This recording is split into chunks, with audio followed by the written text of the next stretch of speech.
Oh, wait. I'm here. I forgot I have in the room. Come on in the room with your what? Your likes. I gotta get, guys, I can't leave Atlanta without getting some kind of like sweet something. Like I need an Atlanta cinnamon roll, an Atlanta cupcake. Like my mother's cake from Sweet Cheeks, Atlanta, that's where we got it from, was delicious. And I hate cake, right? But it was delicious. You know what? I think I'm gonna go back there and see what else she got going. See if she got some cinnamon rolls. Yeah, let me look that up. Let me look up Sweet Cheeks. Do they have cinnamon? You know what? Let me just look up cinnamon rolls, Atlanta. I think I'm gonna go back there though. Oh my gosh.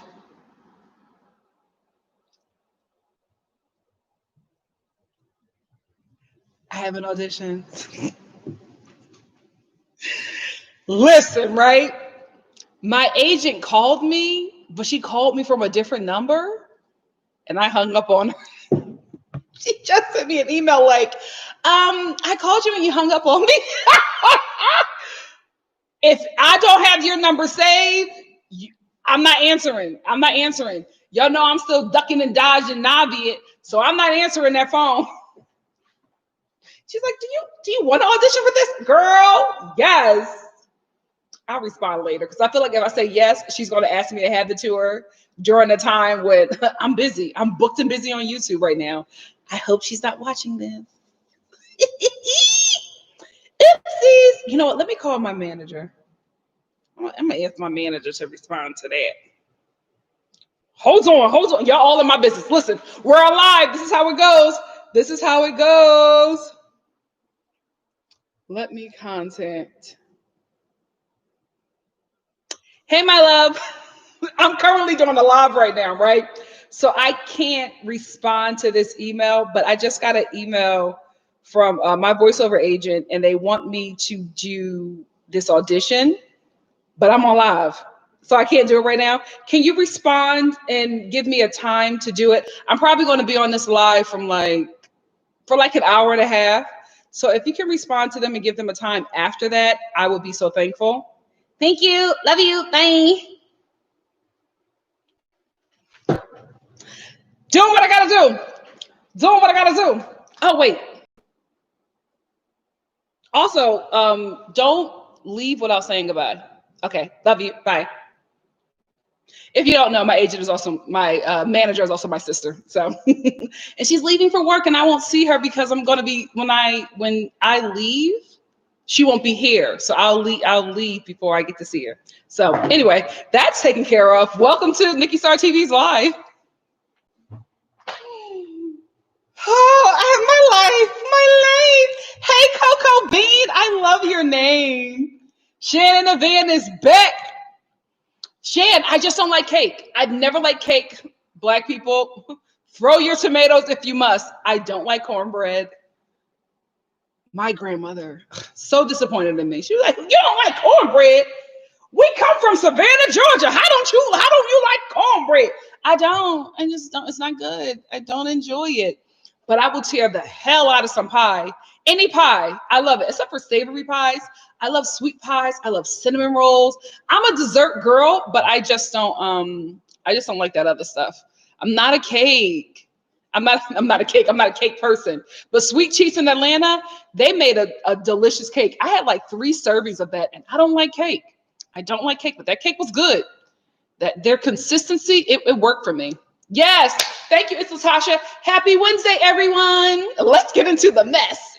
This episode, baby. So I'm going to give you guys some time to get in here. Please make sure when you come in to give your girl some likes. I'm going to start probably in about 5 minutes or so, just to give people time to come in, because I know some people were on my previous live, so give them time to get something to eat like me, and then we'll get started. But yeah, if you want cake and you're in ATL, Sweet Cheeks Atlanta. Thank you, Pollock's Pugs.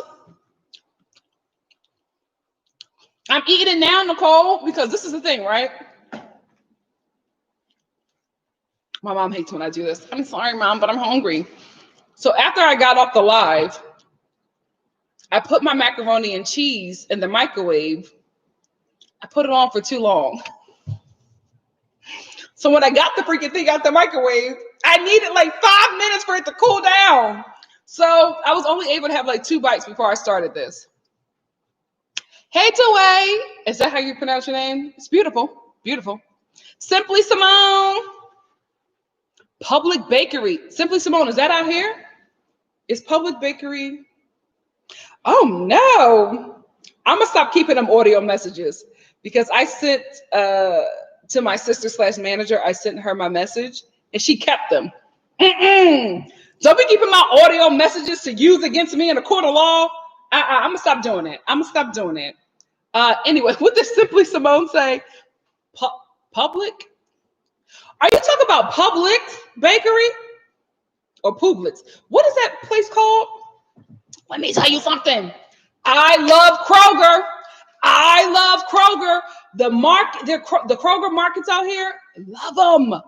Love them. The Kroger market in my sister's neighborhood,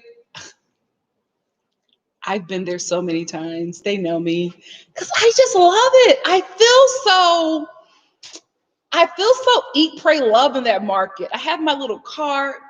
I'm picking up fresh avocados. They have like not avocados, potatoes. They have potatoes and green beans and like the little cute baskets. And then they have all of these cheeses from, what's the guy's name? Is it Dave's? It's this guy out here. He makes all of this delicious cheese. I'm looking at the cheeses and I'm going around and I'm looking at some of the wine for cooking. I don't drink it. And I love it. And I'm looking outside. There's so much greenery. I don't know. I love me a Kroger. Who knew? Who knew that I would be a Kroger hoe?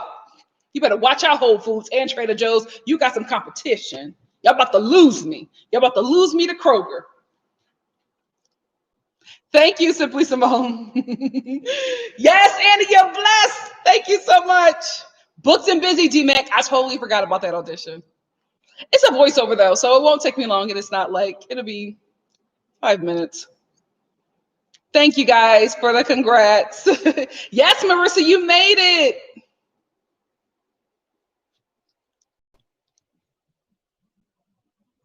Really, SDP? I thought this episode to me was funny. It was good. I thought we got some stuff out of it. D-Mac, you know what? Hit me up if you can help me out about Navient. Hit me up on Instagram. Hey, Lisa Morris.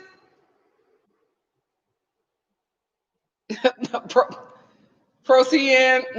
Let me tell you something. I've been in ATL for a minute.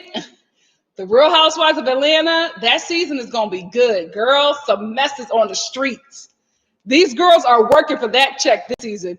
That season going to be good. It's girl, guy, however you identify, that season going to be good. I done heard some things. I can't wait. But no, I'm not going to be an Atlanta housewife. Not on TV, but who knows in person. Okay. Me and my NFL husband. Because football, they love some football. Oh no, vodka for 3 hours. It better not be the cookie place, the cookie lady place. Yes. Navient is for student loans, Jelly. Ethan, I know I don't like bundt cakes either. You know what? Is that a bundt cake? No, it's a cupcake. See, I'm a cupcake girl. Nothing but cakes. Woo!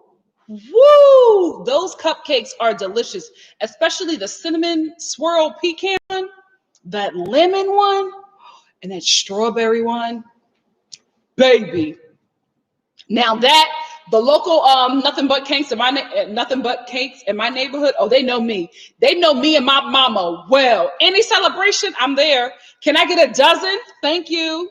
A dozen of those delicious little cupcakes for $20 is a steal. A steal. Thank you so much. Yes, we're back in the room. We're in the room, Leo. Yes, Sade, so happy you're here. Publix, okay. I haven't been to a Publix yet because I'm always at Kroger. I'm always at Kroger. Okay, I'm gonna ask her. Why are you saving my voice messages? What you trying to get me for? I really Publix is. You know what? Before I leave, I'm gonna check out Publix to see if it's better. Oh, Kroger says good desserts. Good. Really, Simply Simone? I'm gonna check it out. I'm gonna check it out. I hope I have the same experience that I do in Kroger. I just love it. I really want to be in there with like, what is it called? A tartan, like wool cape with one side draped over my shoulder and like a nice fall hat and my little Fendi purse. My Fendi purse in like the side where a child should be. And I'm just rolling around picking up, fresh vegetables, fresh apples. Mm, the, I love Kroger. This is not an ad. I wish it was. Because markets in LA, you would think LA has everything to be like better. I'm just going to say it. And you would think that the markets would be superior. It's not. Our markets are ghetto. Hey, Misty. Hey, Sister Talk TV. Oh, thank you so much.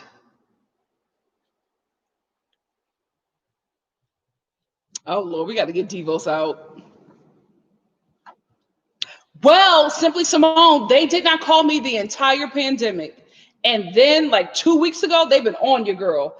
You know what? I'm gonna stop running away. I'm gonna face my fear. I'm gonna answer. I'm gonna answer the Navient call, and I'm gonna just deal with it. I'm gonna just do it. I'm old enough. I should be able to face my fears. I'm gonna just do it. I'm just gonna do it.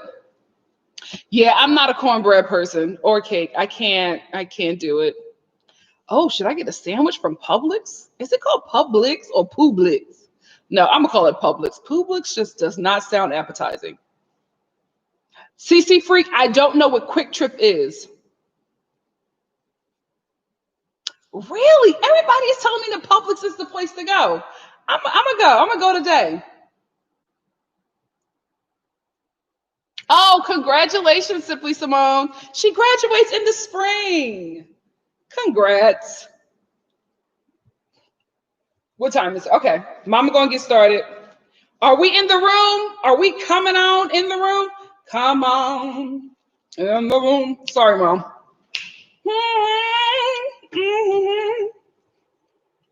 Let me get my notes.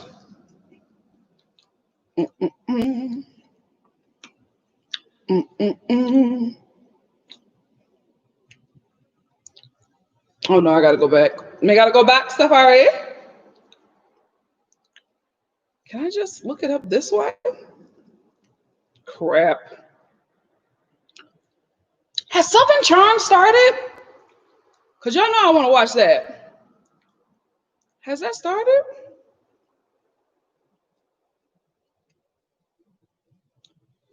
Crap. I'm trying to find something because that's what I want to start off. I'm trying to find a better. Is this Leah McSweeney? Of course, it's Leah McSweeney. I can't. Child, I'm on the Queens of Bravo's page because they have a video that I want to show you guys. But I'm trying to play it on their Instagram and it's not playing. Anyway, starts next week. Okay, the Real Housewives of Orange County has started. I got to catch up on that. Oh, 103 of us are in the room, and I got 105 of us, and I got 31 likes. Let's do better. Do better by me. Let me get them likes up. Let's get the likes up. Let's get the likes up. Oh, a grilled vegetable wrap. Missy, you better go ahead. I'll make that when I'm trying to get snatched. But right now I'm in Atlanta. Macaroni and cheese from STK. It's good. But like I said in my last live, it's not better than Two Urban Licks than their macaroni and cheese. And it's also not good that my sister lives a block away. Baby, they know me well too. Okay.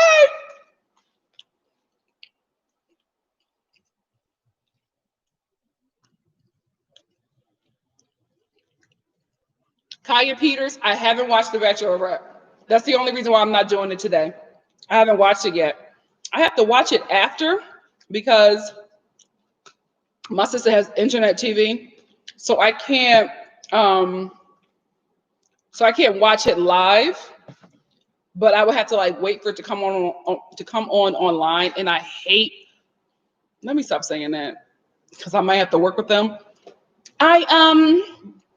I prefer to not watch it on ABC Live, on ABC's not their network, on ABC Go, on their website, just because it's a lot of commercials, right? I don't have a problem with commercials because I live off a commercial show on YouTube. My thing is, if I go to like another site, like if I'm watching a commercial and I like open up another browser, it stops. So I literally have to keep this browser open, or not open up another one to watch this commercial. And I'm like, I'm listening. Why do I have to watch it? But that was my only thing. But that's the only way that I can watch it until I get home. Missy, it's not vegan. I wish it was, but it's not vegan. Ain't no way vegan's gonna taste this good. Prove me wrong. Listen, I'm Black. We can't do dairy, so I would love a vegan cheese option, but I have not been able to find one. So yeah, Kaya, that will be probably.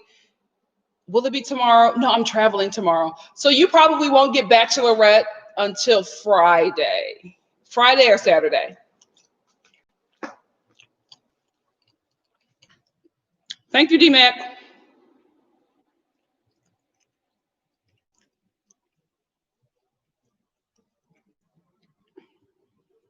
D-Mac, D-Mac, I got it. Thank you.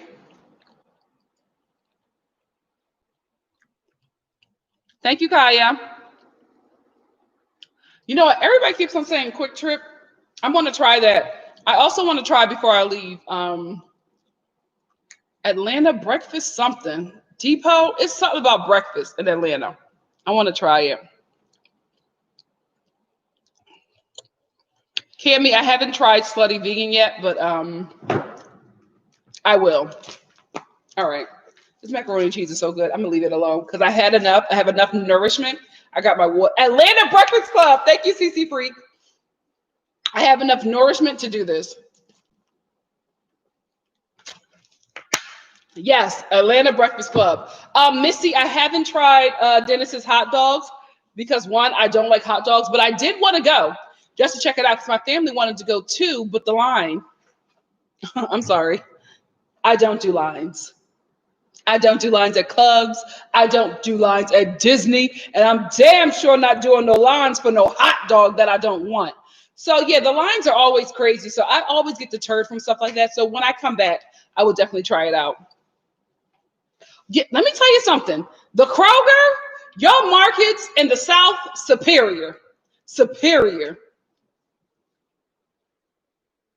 Oh, wait. Let me hold on, because D-Mac is talking to me. Oh, okay. I got it. Thank you so much, babe. Thank you so much, D-Mac. It's really good, Ash. I'll try it out next time. All right, guys, we've been talking long enough. Let's get into this review. But before we get into it, I wanted to show you this because I wanted to talk about this for a second. This is the Michael Darby butt grabbing video. If you haven't seen it, it's on the Queens of Bravo's Instagram page. So let me play it. I don't know if you guys can see it. Darn it. Can you guys see it? Let me play it again. Hold on. Oh, wait, it says watch again on Instagram. Better.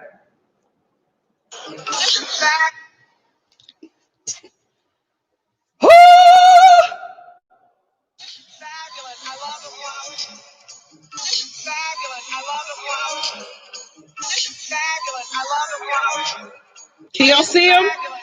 He's right here.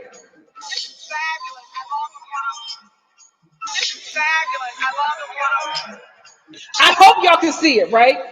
So this is not the butt grab that happened at Monique's basement in Monique's basement. This is the butt grab from season 1. So, Michael said that didn't happen. And somehow this got out. I think it was the network. I think the network did it. Because this just gives this show, so it just makes the show so much more messier. So when this whole thing came out, I hope you guys can see it, the little strut. Yes. So I'm like, remember you sat up on that stage and you said that never happened? You and your wife was like, the dude was lying. And that poor cameraman, because he sued and he didn't win because nobody was like really supportive of him. But I know that the cameraman that sued, allegedly, I ain't getting in trouble over here. The cameraman that sued Potomac last season, he got a settlement. So, hopefully that cameraman got something out of it too. But I just feel so bad because this dude reported it and he did what he was supposed to do and he had no support. He had to drop it. So I'm hoping the same thing happened, that he just dropped it and settled out of court, but we didn't hear about that. All we know is that Michael and Ashley said it never happened. And then all of a sudden, while the season is going on, this video leaks. How many years has it been? But during this season, the video leaks. Ain't nothing a coincidence at Bravo. Nothing. Question, and I'm looking in the comments for this one. Listen, I know you guys just like to watch the review, but I honestly have a question, so I'm going to ask you guys to answer it. So, get some coffee in this moment. I really want to know, was there a reason? It could have just been filming schedule, but it just seemed really weird to me that Karen brought Giselle and Ashley back to her family's farm, considering she hasn't been close to either one of them recently, right? So do you guys know why Karen brought invited just Ashley and Giselle back to her family's farm for that whole like Mecca back to Potomac, back to like where she came from? Let us know in the comment section. All right, they're coming in. Okay, so Alicia, Alicia Madison said it was supposed to be Monique and Candace.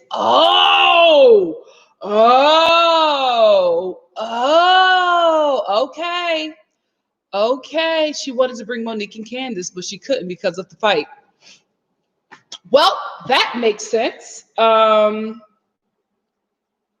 Nikki, you did not just do that. Oh my gosh. I just deleted my notes. Oh, pray for me, y'all. But I got them back. Anyway, thank you guys for that information. So apparently Karen wanted to bring Candace and Monique to the farm, but that couldn't happen because of that. Wendy, right? So she's planning a sip and see for her daughter, a Nigerian sip and see, which is an extravagant event. I just want to say this about her pictures. Did she give birth in a full face of makeup, or was that a filter?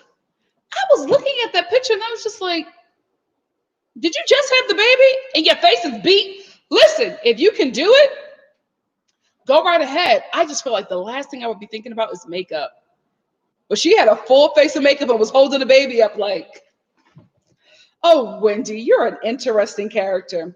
I like you on the show. I really do. When I saw that picture, I was like, was this edited? Is this a filter? Or did you really have a makeup artist in your room after you gave birth doing your makeup before pictures? Wow. Millennial women are something else. I feel, speaking of Wendy and her husband, I feel bad. It's just, listen, this is reality TV, right? So we like watching our little train wreck shows just to, do a bit of escapism. Sometimes it gets a little too dark for me. Sometimes it gets too real in reality TV, and I'm just like, this is uncomfortable. Listen, I know that Wendy has to talk about this. I know that this is her storyline, and so this is something that she has to talk about. But her husband's family not wanting to be in her life, in their kid's life, or in his life, because he married a woman whose mother was like somebody really respected and she was intimidated by her. I will say this. Wendy and her husband are saying that that's why the mother is not bothering with the family. I'm gonna be real with you. I want to hear from the mother, because saying that her husband's family doesn't want to be bothered with her because her mother is well respected in the community, and her mother-in-law is intimidated by her mother. Listen, that's a feather in the mom's hat, right? I just want to make sure it's not a biased opinion or a biased manipulation of the facts. I would love to hear from his side of the family. I mean, is it that? Is she intimidated by Wendy's mama? Or does she not like Wendy because, she probably got a little slick mouth and she didn't like how Wendy talked to her and, told her son about it. And he said, well, this is my wife. I'm not gonna deal with it. This is how it is. And mom was like, well, forget you. You know what I mean? I don't know if that's the situation, but the thing about it is we're only hearing the side of the story from Wendy. And she's not gonna talk bad about her mama, right? And her husband never confirmed that she was intimidated. He just said that the family didn't want to be bothered because the mom had issues with her mother. So I'm like, is it that or is it something else? And you guys are just giving a favorable opinion of your mother. I don't know, but I will say this, whatever issues that you guys have, you can put that aside for the kids. Like, the kids should not be a casualty in this petty mom war. They really should. And the fact that she has never seen her grandchildren, that his siblings have never seen his children, that he invited them to his daughter's sip and see and they never showed up. Did you guys hear that? Wait, let me see the comments. Did you guys hear that? I was like, what the hell? Some dude's old car. I'm so thankful that I paused, right? Because I'm from Philly. I was ready to duck under this table and scream for my life. But because I saw that it was a car, I didn't have the reaction that I normally would have had I not seen that car. But baby, if there was no car there for me to see driving by, I would have flipped this, jumped on the ground. Y'all would have saw a different side of me, baby. But it was some dude's car who was, on its last leg. That's why it was sounding like that. I didn't know what I was saying. But yeah, because I'm on the floor level, so the street is right here. And the last live that I did, the windows here are reflective, right? So you can see out, but you can't see in. But in the evening, when the lights are on, you can see in a bit. So when I was doing my last live, it was in the evening, and everybody was like driving by and looking in because I got this ring light up. I'm talking to a computer. So they're like, what the hell? I'm like, I'm on a live. It's 2020. You don't know who YouTubers are? But anyway, I was looking out and his car drove by and then I heard the putt-putts. So that's why I didn't react like I normally would have reacted. Thank the Lord. Anyway, I just feel bad for Wendy's husband and his family, because I'm just like, I don't think that anything is that. Nobody has mentioned murder. Nobody has mentioned sexual assault. Nobody has mentioned like stealing millions of dollars. I don't think that it's anything that they can't get over. And I think they're all just being really petty by allowing the children to miss out on really good relationships. Because we know that I don't know, but I'm assuming that if he has a lot of siblings and at his big age, they're probably around the same age or older, I'm assuming that they have children as well. So your children are growing up without their cousins. A lot of times your cousins are your best friends or your first best friends. And it's just, I don't know. I just don't think whatever they're dealing with is that big that it has to go on for all this time. As a grandmother, I can't I just can't fathom. Not saying that me, like I realize the way I worded that. As a grandmother myself, I can't fathom never seeing my babies. But I'm thinking, like, ma'am, you're a grandmother. You don't feel bad about choosing to not be in their lives. You know what I've realized within this year? That there are a lot of grandmoms who don't give a damn about them kids. They don't care. Like my swallow's mama, she was just like, listen, I don't care about them kids. I just want the money. Grandmoms are changing.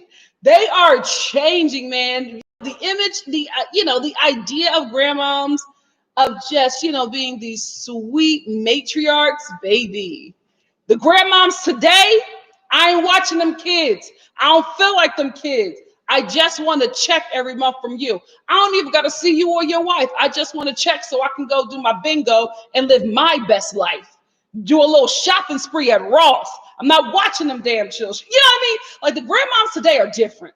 Very, very different. I feel bad. I'm like, you haven't seen your grandkids ever. Ever. And here is an opportunity that your son is giving you to see your granddaughter, and you just don't show up. And the siblings stand by you. Wouldn't be me. Family or not, if you're wrong, you're wrong. I'm not standing by you in your mess. Now, I'm not going to check you the same way that I would check somebody that I don't have the same blood with or a relationship with, right? But I'm going to let you know this is wrong. And I love my mom, but there's no way that I'm allowing her to not go to like my niece or nephew's baby shower or sip and see because she got an issue with, the mother-in-law. I'm gonna be like, you are ridiculous. I love you, but you're ridiculous. And I would go to that party and I would blow her phone up with all of these pictures of the kids so she can sit there on her couch and cry and feel bad. What kind of siblings are you that you're just, oh, okay, well, if mama doesn't want to do it, I'm not going to do it, which is why I think that something else happened. I could be wrong, but I feel like what they're telling us is not the full story. I don't know. Let's move on. Okay, Michael and Ashley are in therapy because they were a freaky couple. They were a freaky couple, and Ashley became a mom. Now she's Mother Teresa. She doesn't fight with anybody anymore. She's not aggressive anymore, and she doesn't want to do the threesomes and, the anal with goats and, giraffes. Like, she don't want to do all that freaky stuff with Michael anymore. You know what I mean? So now she is pulling back and pulled all the way back and has stopped it. And Michael hasn't. Michael was just like, listen, this is how we met. We've been doing this. We've been banging goats, back when we were dating. You know what I mean? We would go to a farm and we would have a damn good time. Now, all of a sudden, you're a mother and you don't want to do this anymore? This is what I signed up for. Now you want to stop. I'm not saying that, if Ashley no longer feels comfortable doing those things, that it's okay to pressure her to do it. I'm not saying that. But girl, that's how you got him. You can't do stuff that you did to get a man and then, or anybody, right? If you know the person likes this stuff, right? And so you're just like, I know he liked it. I know when I do this, he's going to lose his mind. Then y'all get married and you're just like, I got him. I'm not going to do it anymore. No, you're going to have to do that. Like, you have to keep it up. You have to, even when you're a mom, listen, I know you might have to do some stuff. You mamas know you got to do some stuff with the daddy that you don't ever want nobody to talk to know about, right? You can't tell. This is stuff that you can't tell your girlfriends. You can't tell your sisters. You can't tell nobody. You're even embarrassed. You're just like, Lord, look away. Look away. I'm about to do some stuff with this man. I don't want nobody knowing, right? So, those things, right? And he likes him. You just can't stop now because you got kids. It's just like, oh my goodness, honey. I can't. I don't want to. I'm not going to. I'm going to say it. Sometimes I say stuff and I'm like, Nikki, what the hell is wrong with you? But I'm gonna just say it. I don't want to have sex with that well again. Like I don't want to do it. I didn't feel comfortable when we did it, but I know you enjoyed it. I don't want to have mammal sex. Like I don't want to do it. But that's how you got him. So he liked when, you were banging a dolphin in front of him. He thought that excited him. You can't now stop banging dolphins because you're a mom. You can't. And listen, I'm not siding with Michael, but I'm just like, this is how you got him. This is what you were doing when you were married. Oh, hold on. Somebody's coming in. Yeah. Okay. Oh, that's my sister. Oh my God. No, come and say hi. Hi. Hey guys, this is my sister and manager. Wait, okay, she's about to leave. I'm going to say bye. Bye. Love you. I gotta go. Thanks everybody for supporting NikkiStar TV. Love you. I'll call you when we get home. All right, love you. Bye. I'm getting sad. Okay, anyway, we're back. Guys, y'all know I wasn't leaving. I just saw somebody press the button to come in and I was like, oh my gosh. Okay. I was about to become the Nicole from apartment 432. Oh, the truth. You're late. We played the Michael Darby butt grabbing video. Thank you guys. What was I talking about? I wish I could rewind. Oh, yes. So Michael and Ashley banging dolphins. So listen, you just can't stop those things because you were doing it when you were dating him. You were doing it when you got married to him. And up until 9 months? No, you were probably doing that stuff pregnant. You know what I mean? Because she said her sex drive dropped after she had the baby. I do believe that, but I also think she's a mom now. She's in a different place. She just doesn't want to do all that stuff anymore. And let me just do a little tangent, right? Because I dislike this. And I can say this, right? My opinion may change when I become a mom, okay, right? But I just don't like when people become parents and then it's just like, oh, that's not cool. I don't like that. No. Ooh, you were doing all of that. You were doing all of that. So now, because you're a parent, now this is wrong. Now you don't like this. Now this is bad. Now this has to go away. And you're being very just judgmental and fighting that stuff. Like, listen, it's not like you are in recovery from some real, bad addiction. You know what I mean? I can understand you being like, no, I was in pain. I was hurting. That's why I was doing these things. You were addicted to drugs. You were addicted to alcohol. You were addicted to certain things that made you do bad things. I get that, but not when you just become a parent. So stuff is wrong. And oh my goodness. Oh, they're twerking on the table. Oh, you shouldn't do that, young women. That's not cool. Girl, not only did you twerk on the table back in the day, you were doing splits on the table, okay? And you are young enough to have it recorded. Stop it. So again, I'm not saying that Ashley should be, coerced by her husband into doing things that she no longer feels comfortable doing, even in a marriage. If you don't want to do it, you don't do it, right? I'm not saying that that's okay, but I'm just saying that this new Mother Teresa thing where, oh, my mom, I don't want to do those things. That's not, because you're a mom, I'm going to say it, because you're a mom is not an excuse. Because you become a parent, that's not a good enough excuse for you to all of a sudden be like, oh no, I'm not doing those things anymore. Now, if you say, I didn't feel comfortable when we were doing it, and I now feel comfortable telling you I don't like to do those things. But using your baby as an excuse of, oh, I'm a different person now all of a sudden, so I don't like that. Oh no, I don't go there anymore. Oh no, I stopped drinking. I just feel like I'm a mom, so I shouldn't be, having drinks. Moms who drinks are bad moms. No, it's not. You don't become Jesus Christ when you become a mom. Now are you a bit closer to God? Yes. Because you're doing something only he can do. I get it. But you're not him, sweetie. Sit down. Sit down. So I'm not agreeing with Michael, but I'm just saying, Ashley, this is how you got him. You cannot stop doing the things that you did when you got him and not expect that possibly he'll go get it from somebody else. Again, not saying that, you know, she's responsible for him cheating. That's not okay. But they obviously had an open marriage where, you know, they were, I guess this time he brought in a partner and she wasn't there. And I honestly feel like she didn't care until other people started talking about it. Then it was just like, oh, this is wrong what you did to me. He's like, girl, what? We always do this. Remember that orgy before we got pregnant? Like, what you talking about? We all look at Michael and we just know he's done some things. We know.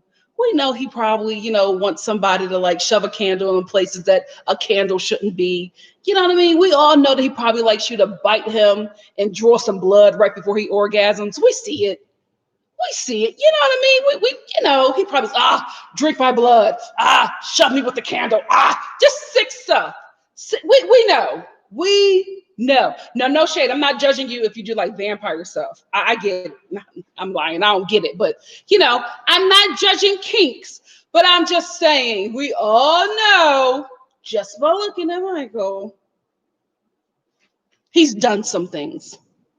He's done some things. Sometimes men like that can't get like, they've done so much. There's just like nothing they won't do. You know, like, you know, there are men who actually pay women to like crush their penis. That's real life. Real life. I told y'all about Harriet Tubman has a friend, and her friend has a brother. He married this girl, and her cousin's other cousin is a dominatrix. And she has an uber wealthy white male client, uber wealthy, uber famous. His kink is getting crucified.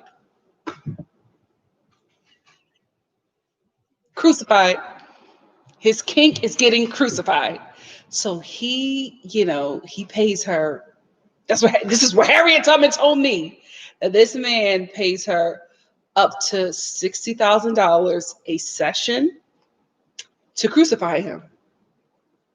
Like, he has wounds where he likes to be nailed, and you know, this person has to crucify him until he climaxes. It's probably Michael Darby. I'm telling you. I see it in him.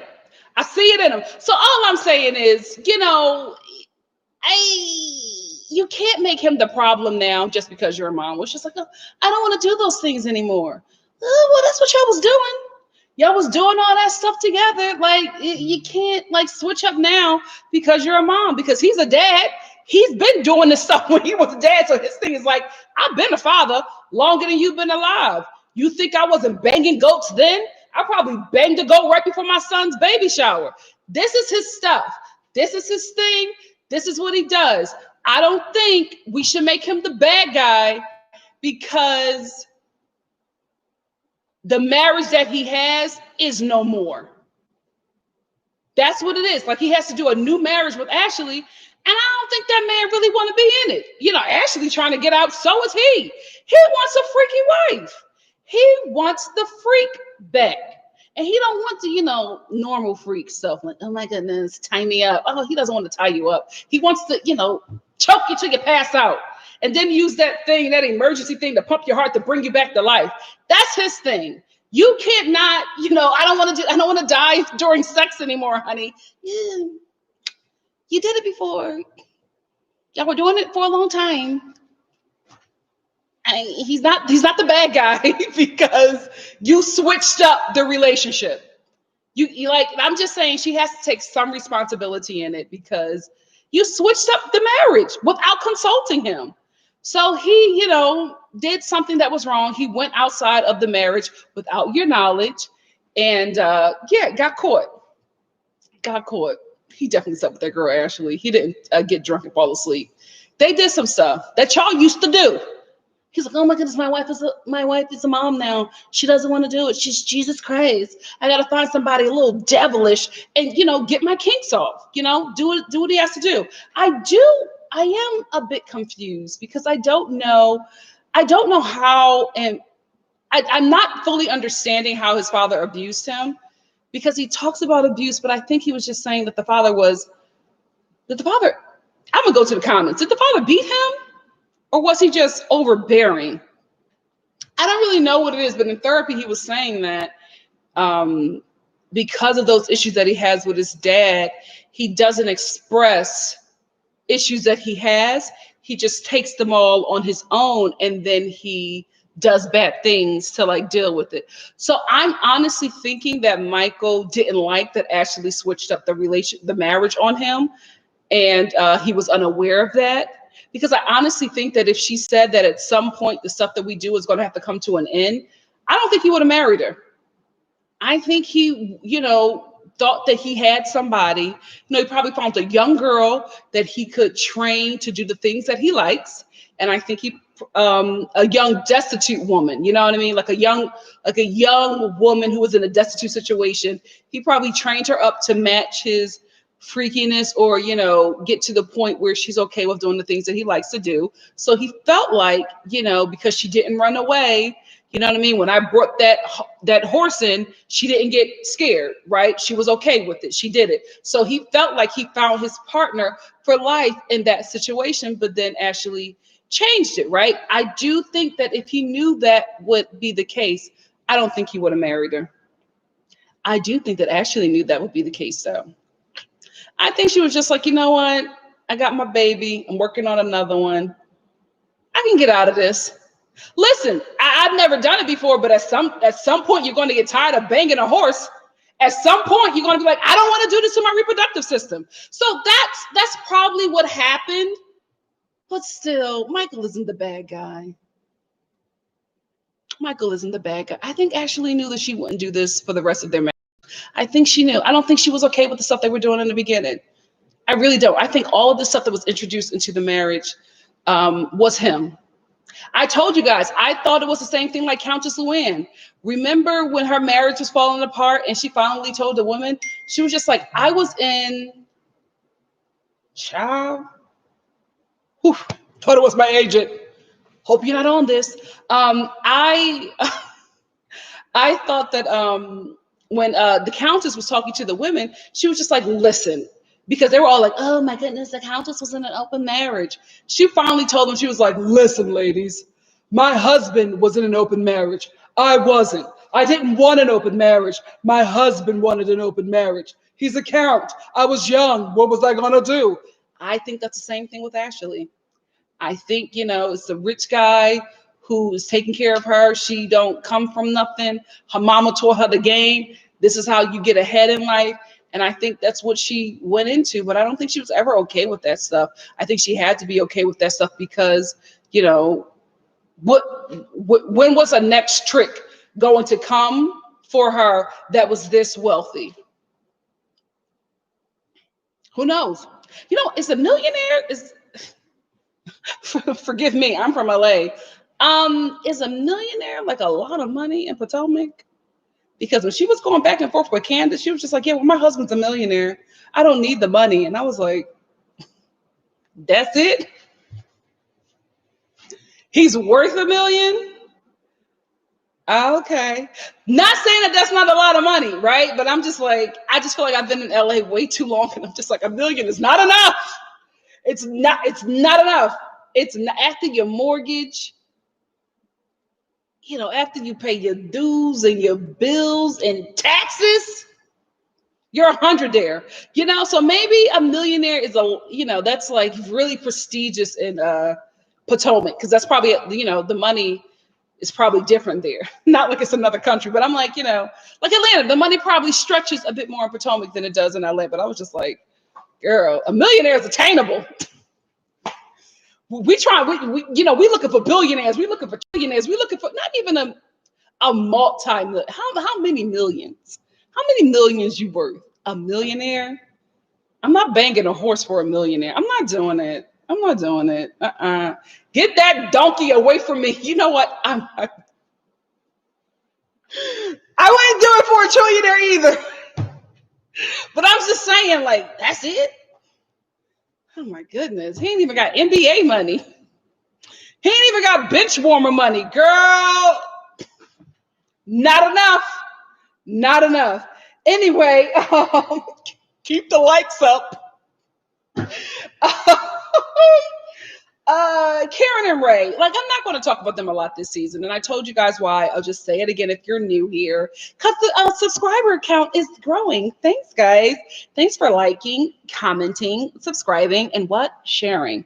Thanks a lot. So if you're new here, just so you know, I'm not going to talk about Karen and Ray a lot on this season because I feel like they're in a good place.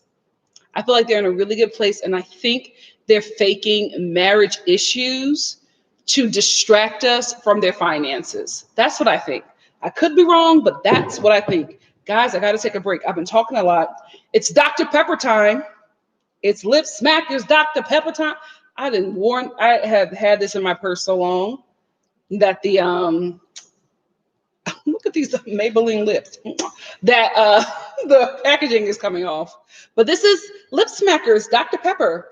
My favorite chapstick since I was what? If you've been here long enough, you know, 13. Anyway, yeah, so they're faking drama. I don't believe it. I'm only going to talk about Karen concerning the woman, but Karen and Ray are fine. Ray, do you still love me? Oh, I don't know. I feel like it. Okay. And honestly, I don't care. I don't care. Karen and Ray are having marriage problems. Ray is old, Karen. He's old. Okay? You're still dipping it and doing it with new lace fronts every other weekend. He can barely walk down the stairs. Did you see him putting up them Halloween decorations? He's like just struggling. Nothing wrong with that. Glad that he still has breath in his body, but he is not this young husband. He's old. That's what happens when you marry somebody 20 years younger than you. They reach elderlyhood before you. That's if they have any problems, that's it. The age is a problem. You want to be, oh my goodness, party over here, a grand job. Where are we traveling to, ladies? He's like, I'm about to die. I don't feel like Nikki. It's the truth. It's the truth. He doesn't feel like it, Karen. Leave him alone. Leave him. Do you know how hard it is for this old man to get up and be present and do all this filming? I don't think you guys know. When you are filming a show like this, especially when you are dealing with people who are no, the Real Housewives of Potomac are probably union at this point. Yeah, they're all union. But with a reality TV show, you have a short span of time to get footage from these ladies because they're still currently working, right? So you have to get footage of their lives, of their busy lives. And sometimes you don't have a lot of time because they're working here, you know what I mean? So you probably don't have a lot of time to just get them in their element. So when they do have the cast, the filming days are really long. Can you imagine being like old folks home age and you're filming this show 24/7? Ray has to sit through this scene that is going to take 8 hours when he really just wants to have a nap. He's old. Leave him alone. Stop dragging him on this show. That's the issue. If they do have an issue, that's it. That's it. Okay, let's talk about. Oh God. Yeah, we might have a difference of opinion, but I'm just gonna talk about it. Candace, because I was gonna call her Monique. Candace filing. She did a police report, and she also the DA. I guess the DA felt like they had enough information to file charges against Monique for assault. And listen, she could do some time for assault. I have a different perspective, but I also have an understanding perspective. First of all, my family, we're not cop callers. We just don't do it. Grew up in the inner city. Our interactions and outlook on cops is very different. You know what I mean? Like me, my earliest the earliest memory that I have of police officers is when police officers would constantly come in my neighborhood because I lived across the street from a drug dealer. I don't think he was that big of a drug dealer, but I just knew that, he sold some dope. Okay. That house was hot. We all knew that the house was hot. Nobody said anything because who wants to die? But my earliest memory of police officers is that like once a week, they would rob this dude. They would come and just take loads of money from his home. And one time he came out and he was like, y'all see what he doing to me? Y'all see what they doing? They taking my money. And a cop was just leaving with money like in his hand. And he was just laughing. And he was just like, you're not going to do nothing. Because he knew. Like, how is a drug dealer going to report to the police that an officer is robbing him? Like, it was unheard of, right? And we weren't going to say nothing because how do you call the police on the police, right? And also, you're a drug dealer. Nobody likes you. You're killing the community. So that was like my earliest memory. So you knew, like, I'm gonna just be honest. As a young Black person, you knew growing up that calling the police was never an option for you. You knew they weren't going to help. You just knew. So I ain't a cop caller. I don't mess with the justice system and all that stuff because we were all, for me, I was raised that a simple dispute sometimes, and this wasn't a simple dispute, but I'm just saying, when you put a Black person in the justice system, it's highly likely that they'll either die in there or they'll get severely abused in there. So you got to think about it. Like, I got an issue with this chick. Do I want her dead? So that's what you have to think about. So we're not cop callers. I would never call, if me and Monique got into an argument, a physical altercation, I wouldn't call the cops on her. Would I get my cousins to jump her? Yes, right? But I told you before, I would probably more than likely just let it go because she seems like the kind of person who wouldn't let it go. Like, if I get Monique jumped by my cousins, she will drag this fight on for years. For years. She is so petty that I feel like Monique would have children at the same time that I had a child. Like if we got into a fight and I didn't have kids at the same time that she has kids, I feel like she would get pregnant at the same time that I got pregnant and raise up her daughter to hate my daughter. So by the time they got to school, all her daughter did was jump my child every freaking day. I feel like that's her. Like, she's very Lynn Whitfield from the Thin Line between love and hate. She wouldn't let it go. She wouldn't let it go. There would be like things just happening to me. And I'm like, what is going on? Why is somebody sending me these threatening letters? I'm not thinking about the girl that I fought 5 years ago, but she's still thinking about me. So I would probably let it go. I will probably let it. Who needs that kind of headache? So I think I would let it go. Even still, I wouldn't call the authorities on her. I would be too afraid of what would happen to her. Not a cop caller. Candace is. She grew up different. You know what I mean? She probably has a totally different outlook on the justice system because although she's Black, she grew up with money. And, we're in America. So if you got money, you're white. Yeah, if you got the right kind of coin, you are white. So she probably had a different upbringing. So even when her mom was talking to her, she did. So even when her mom was talking to her, she was just like, oh, well, okay, now it's time to get the courts involved because that's what they do.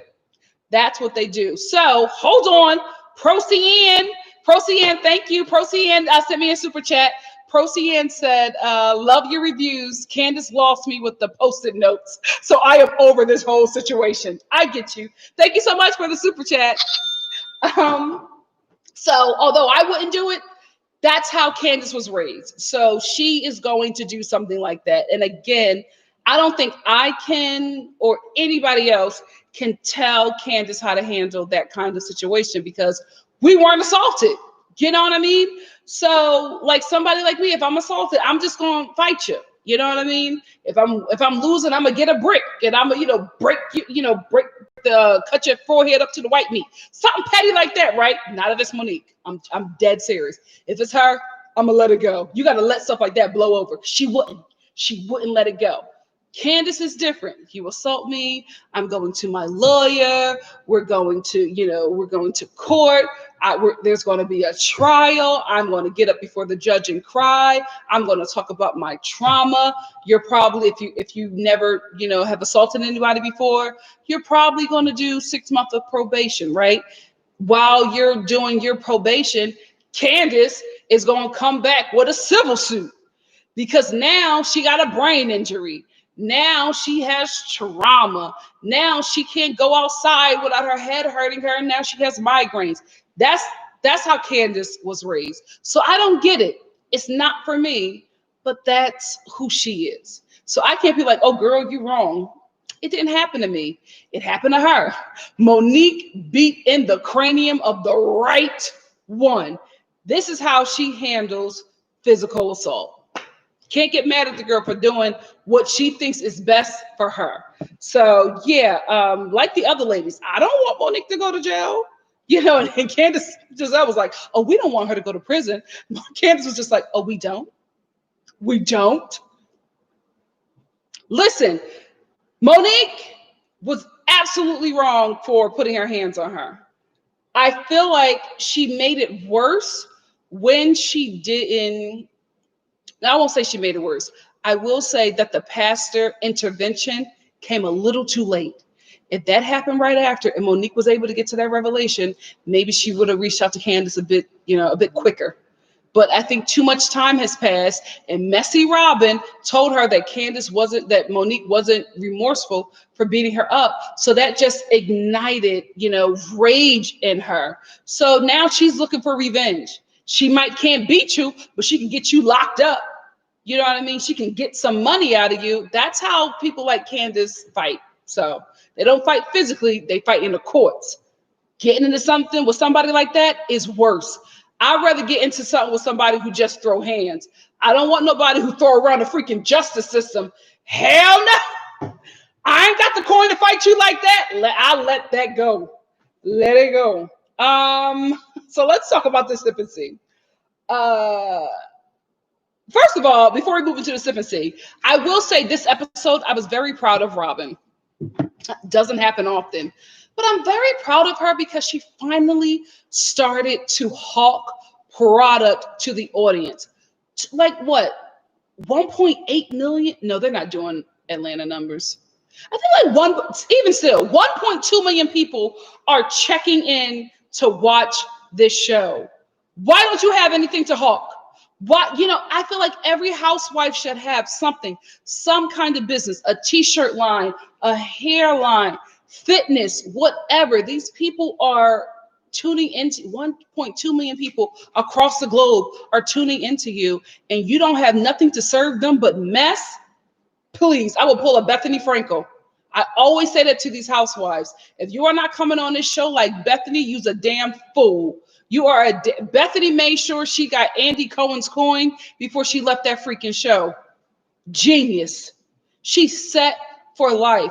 All of these housewives have the same opportunity to do so. So I'm so happy that Robin finally has products to hawk to this audience every week. Her cute little hat line.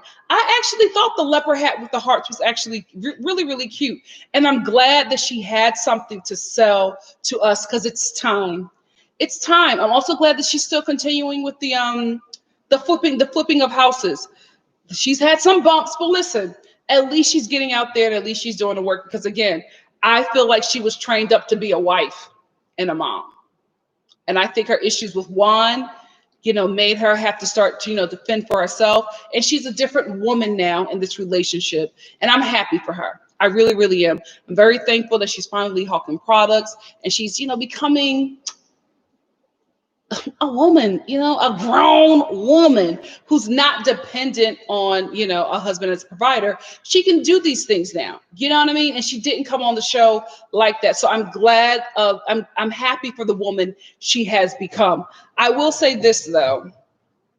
If you're going to hawk your products, do not bring the viewer behind the curtain to see how the products are being made or how they're being packaged. Because I will say this, if I was someone who brought one of them hats and I watched this scene And I received a damaged hat, and I watched this scene of her sons chucking packages across the living room floor, I would have an issue. I'd be like, so this is why my hat got a freaking dent in it, because Lil Juan threw it across the room, and his brother was playing with it like it was a freaking football. I wouldn't show that.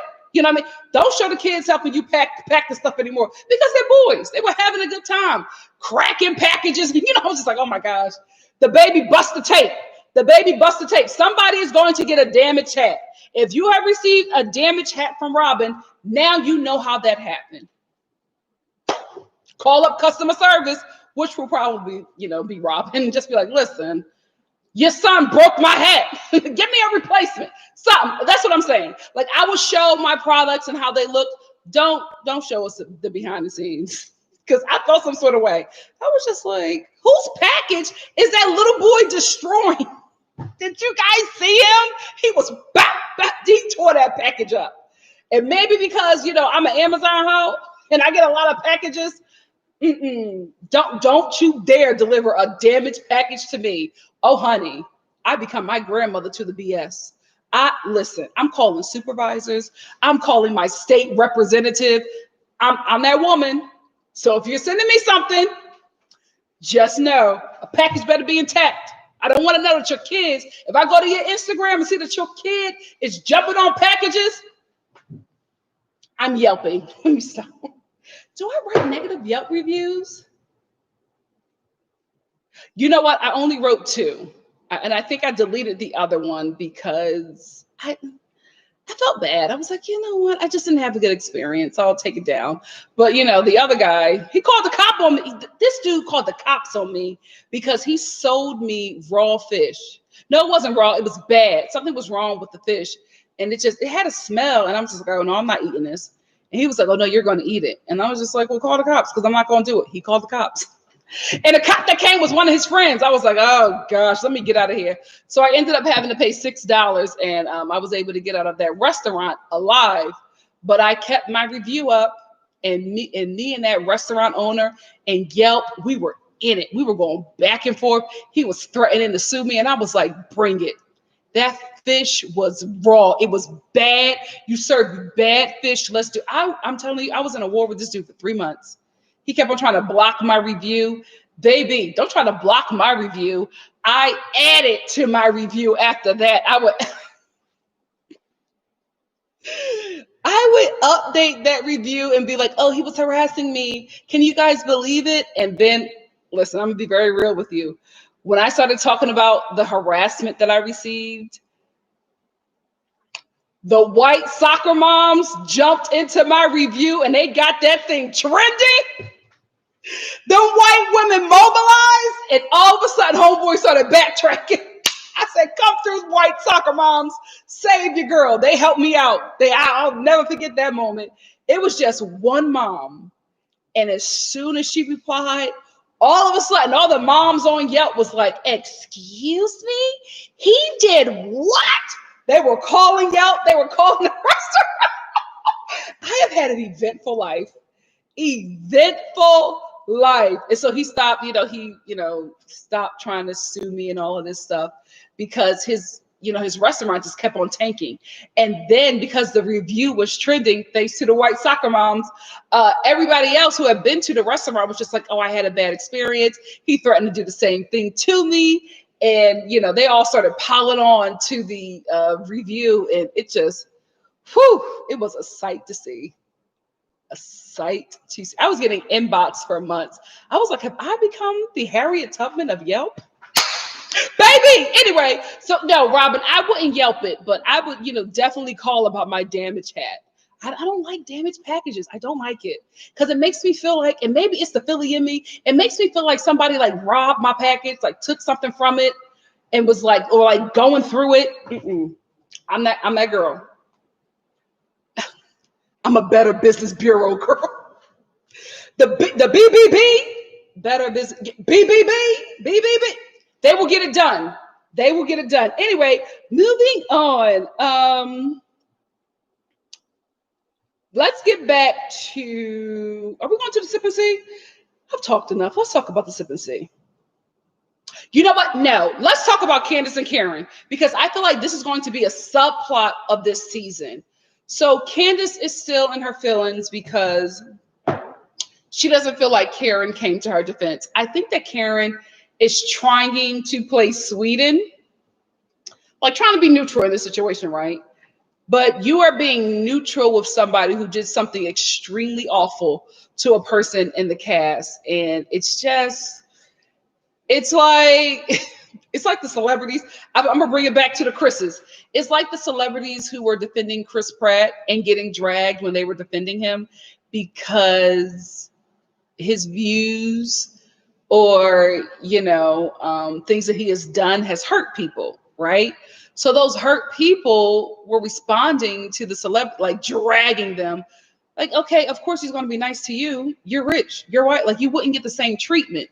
And this is why I'm hurting. Just like I realized that they were trying to help their friend, but also try to understand what was happening. And it just wasn't working out because you can't be neutral when your friend has done something really, really bad.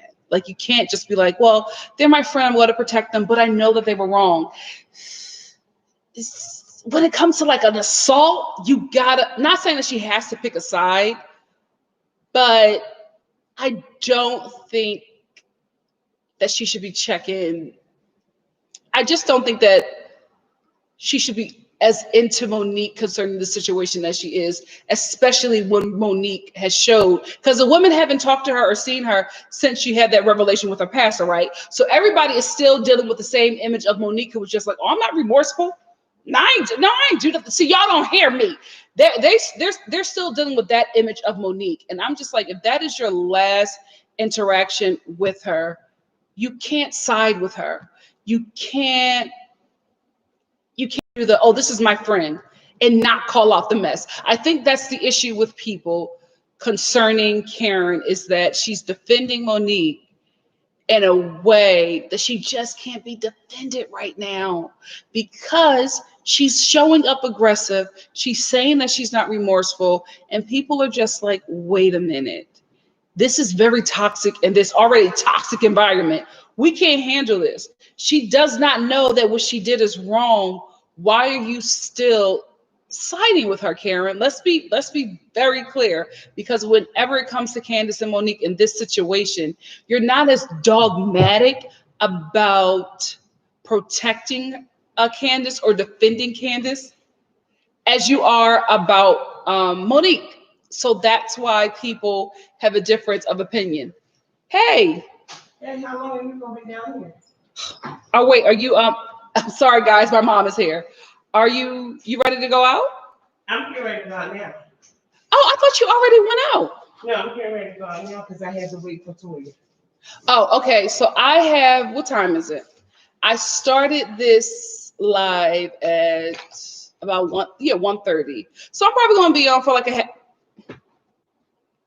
40 minutes. You'll be back by then. Yeah. Okay. I wanted to bring you the keys, but Lauren is still up there? yeah. Okay. But how we get out? Mom, you can go out that way. Okay. You can go out that way. You'll be fine. All right. Are you YouTube appropriate? Hi guys. This is the birthday girl. Hi guys. Hey guys, Mom, it's her birthday. Cause it's my birthday in here tonight. Whoa. Okay. Thank you. I got to get back to my studio. I told y'all, nobody bothers me in my studio. But from Dante to my mama, everybody is bothering me. Drive safe, ma'am. All right. Do you have a jacket? It's cold. No, it's not. It's very hot. It'll get cold. That weather will drop. I got a jacket in here. Okay. But how much time do you think I'm gonna be up here? I don't know. You just got your birthday money, so I see you shipping and shopping. Mm-hmm. Love you. Love you. Not that way. This way, Mom. I got to get back to my studio. And I have to wait and watch her walk out to see if she could open. Pray for me, guys. Now all I need is for Dante to walk in and be like, Nicole from apartment 432. Anyway, thank you guys for the happy birthday. Whoa. She's something else. She's something else. Thank you guys. So anyway, with Karen and Candace, I think that's the issue. You know what I mean? Because I had to think about it, right? I was like, I understand being in a situation. Who hasn't been in a situation like that with friends when they're into something, when they got into a little issue? But I wouldn't abandon my friend who assaulted my other friend, but I will let that friend know. And Karen said, what you did was messed up, right? But it's still in a it's not, I'm going to be honest, it's not as stern as it needs to be. I would tell my friend, no, what you did was wrong. And my friend that got their cranium cracked, I would probably be tending to them a bit more because they are the one that you assaulted. And it's not right. And you need to also know that what you did wasn't right. And me comforting you and telling you it's okay is not helping you. So as a friend, I got to check you and I got to give you a space to grow. Not abandon you, but you need to know that that was not okay. So certain behaviors have to change so you can get it. If me talking to you is not it. So, and I also think that Karen she's perceived as the mom of this group, right? So with Monique and Candace, Candace is feeling like, the mom chose a child, one child over her. That's honestly what it is. Monique and Candace don't, all the women except for Giselle, because she's the fly, not the fly, but the auntie, the spicy auntie. But she's older, so it happens. Even if you don't want it to happen, you're going to fall into, excuse me, a mother-daughter kind of relationship with a friend who is a lot like 30 to almost almost like 30 years older than you. You're gonna fall into that, even if that's not how the relationship started. So I just feel like Candace feels like, her mom chose the other child. So she feels abandoned. She feels left out there. She doesn't feel like Karen really cared. And then she also feels like Karen probably think that she deserved it. And so she's going through all of those emotions. Again, like I said before, I love the fact that Karen didn't abandon Monique. Everybody abandoned her and immediately turned their back on her. I like that she was the only one who was there for her and told her that she was wrong.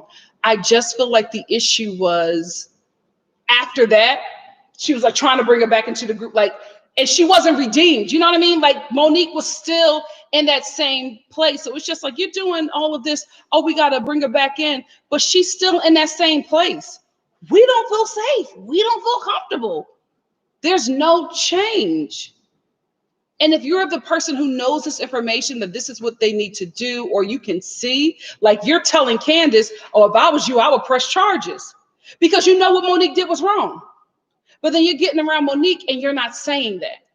So you're acting like what she did was okay, but then you're getting around Candace and letting her know that that's not, that, what she did was wrong. And if it was me, I would press charges. Did you see the trailer when who told her? Who told Monique what Karen said?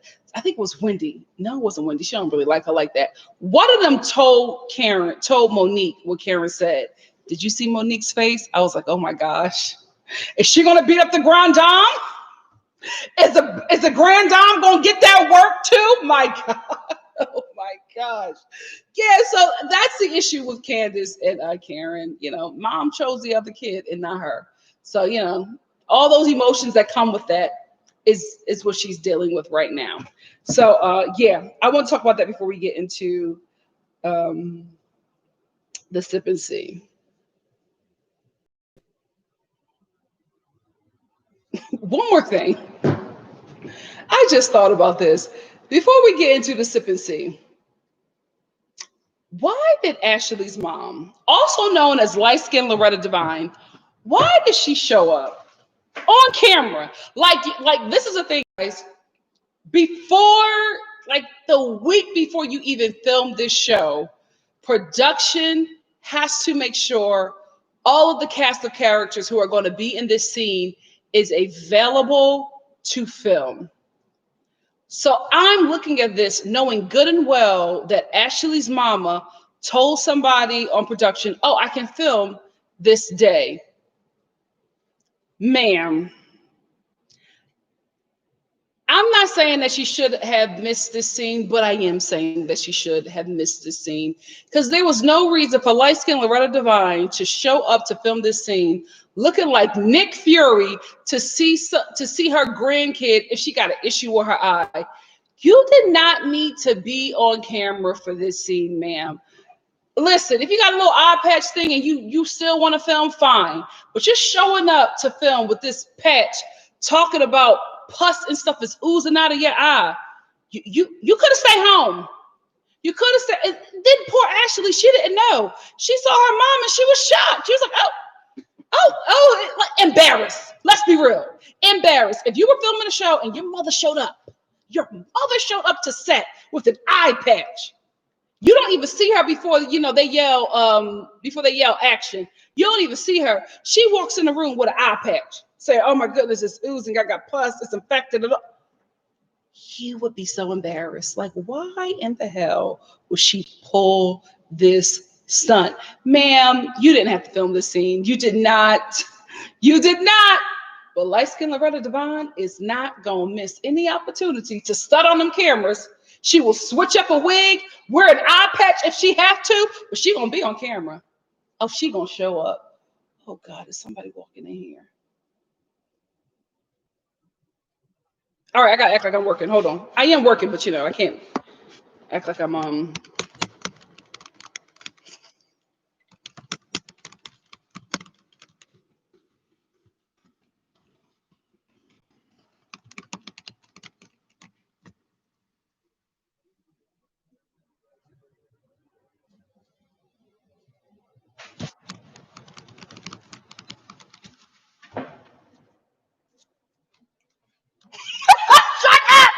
shut up! Reading y'all freaking comments.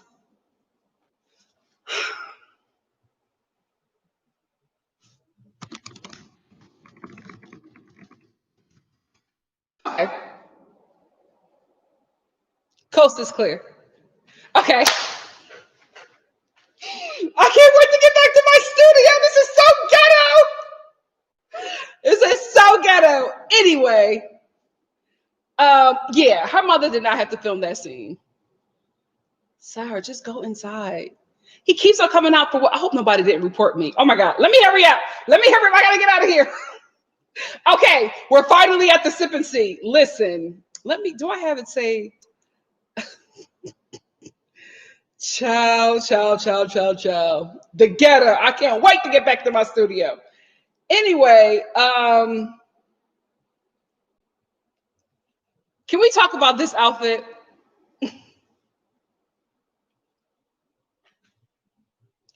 Does every Real Housewife in the Bravo network, do they have that dress?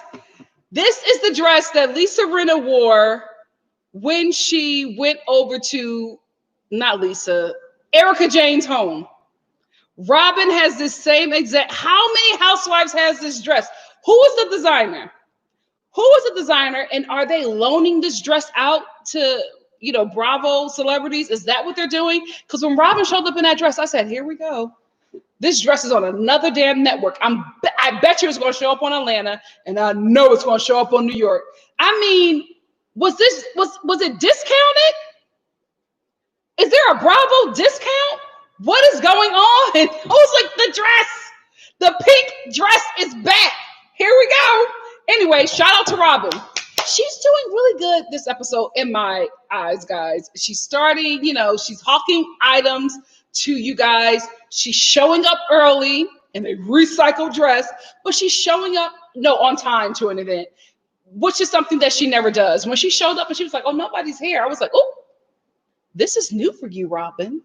I'm proud of you, girl. But I almost fell off my couch when Wendy said to her, why would you show up on time? I'm Nigerian. Cultures may be different, but baby, what we have in common is that late ancestor. Any culture with Black people, we are going to be late. Any culture of Black people. I'm telling you, We got one ancestor who was late to everything. I bet you it was a man. It was an uncle. Uncle Ernest. Uncle Ernest is that black ancestor that we all have in common, and he showed up late to every event.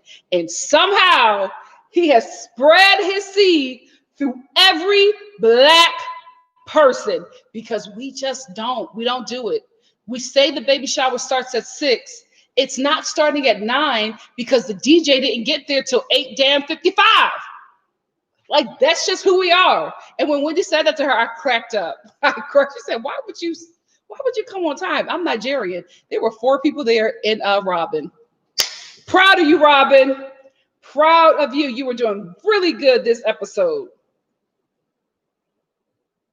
I will also say this. I don't think this is my blackness. I think it's just anxiety. I don't like showing up early to an event. I do not like I get so much anxiety. I will, like, if you say that the event starts at 8, I'll be there at 8, but I'll be parked on the street. I'm not walking into that event until 8:45, 9. Until I start seeing groups of people walk in, I'm not showing up early. You think I want to be the only person in there while you're still getting your appetizers together and I'm sitting on the couch looking stupid with your housewarming gift? Like, oh, okay. No, it's fine. No, the invitation's at 8. No, it's okay. No, I'm fine. It's okay. Girl, I'm so happy that I'm here. Yeah. Is anybody? Oh, the door's opening. Oh no, that's your cat. No, I don't want anything to drink. I'm good. Thanks. Preston, where the hell are you? You know what I mean? Like, I hate being that person. It's just uncomfortable. I do not like it. Whenever I've arrived on time or early to something, and I don't even be that early. 15 minutes. 15 minutes. Why am I the only one here? You keep on serving me these freaking cookies. I'm good, girl. Where is the rest of your guests? And I especially do not show up early to any event with black people because, baby, if you show up on time or early to a black event, you are setting up. You are setting up shop. One time, my aunt had a baby shower for my cousin. Because now I live in LA, so I'm punctual, because LA would make you punctual, especially if you start like doing stuff with white people. My white friends, same freaking age. Oh yeah, we're gonna have a party at 6. Why are you having a party at 6? We're young. What are you doing? Me, being black, showing up to the party at 9, because also I'm also thinking, guys, we're young. We're gonna party, it's gonna take people time to get in there. We're gonna have music, drinks, DJ, all of that stuff, food and everything. It's gonna be hanging out. It's gonna be dancing. It's gonna be a while. Get to the party, everybody going. And I'm like, did the party start at 6? Actually, it started at 5:47. What? Everybody was here at 5:40 freaking 7? My white friends out in LA, when they say an event starts at this time, oh, they mean it. They damn well mean it. So I've become very punctual from living in LA. Me, I've been in LA for this long time. I'm an actress out there in Hollywood. I'm going home, especially if you've moved away from home. That when you go home, you're trying to be at everything. You're trying to do every event because you want to see people. And the best way to see all of your people in one space is going to like events. It's going to baby showers. It's going to birthday parties. I go to the freaking baby shower on time. My white LA friends then poison my mind, forgetting that I'm black. Go to the party on time, baby. Next thing you know, I'm in the kitchen, baking freaking chicken, pouring vinegar on chicken. I'm like, why my hair is all cute, got my makeup on because I haven't seen people in a long time. I want to let them know that I'm doing good. I'm pouring vinegar on chicken. I'm cutting feathers off of chicken, oiling down the pan, seasoning the chicken. Oh, no, you got to season it right. And then she's tasting my seasonings. Girl, LA got you messed up. We pour more dried onion in the chicken. You got to put that in it. Whole outfit messed up because I arrived early to this freaking event. I don't do it. So if I arrive early to like my non-black friends event, anxiety, because I don't want to be the only person there. But I will not show up early to a black event. I'm not baking a freaking chicken for your baby shower. I'm not putting up the decorations for your son's birthday party. Mm-mm. Never show up early to a black event. Never show up on time. White people, you better show up on time. Now, you might get there a bit early. At your own risk. Because listen, especially if you are the only person who has showed up to a white event, uh, they will host the hell out of you. It's like, leave me alone. But you're the only person there. So they're feeding you all the food. Are you comfortable? I can turn the air down. No, it's fine. Do you want to put the dog out in the back? I'll put the dog out in the back. So how are you? You've asked me that 7 times, Carol. I'm good. Where is everybody else? So yeah, I'm proud of Robin for doing that, but that is why I don't do that. That anxiety is through the roof. I can't do it. But good for you, Robin. I'm glad that you're showing up on time. But now we know if a Nigerian event starts at 4, you better roll up at a good 9:30 because that's when it gets on and popping. We have learned. Anyway, so now we're at this sip and see, and Giselle. I feel like Giselle knows what she's doing, right, guys? When she's aware. I think Giselle is so shady that sometimes she doesn't know it. Because there was no reason for her to be shady to Ashley, but that's who she is, right? So Ashley shows up. Everybody showed up to the sip and see in pink, like was requested, because the sip and see is for Wendy's daughter. So Ashley shows up in pink and purple. Just a couple of pink sequins on the neckline, and the rest of the dress is purple. She's greeting everybody. Giselle goes to hug her. Okay, you better show up in your purple. Giselle, we all saw the purple. You didn't have to point it out. And Ashley, who was still not aware of the shade, was like, like she didn't know. Oh, Giselle. I think she didn't know that she was being shady. Because I don't think, you know what, maybe she did. Oh, Giselle. Could you imagine her as a first lady?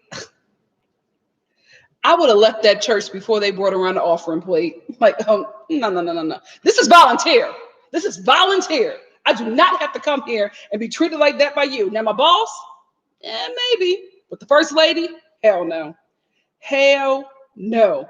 Also, Candace, I see you with your little $52 ASOS dress with the bow, because that dress is from ASOS. How I know is that I was trying to get that dress for a tea party that I was going to. And I thought it would have been perfect, right?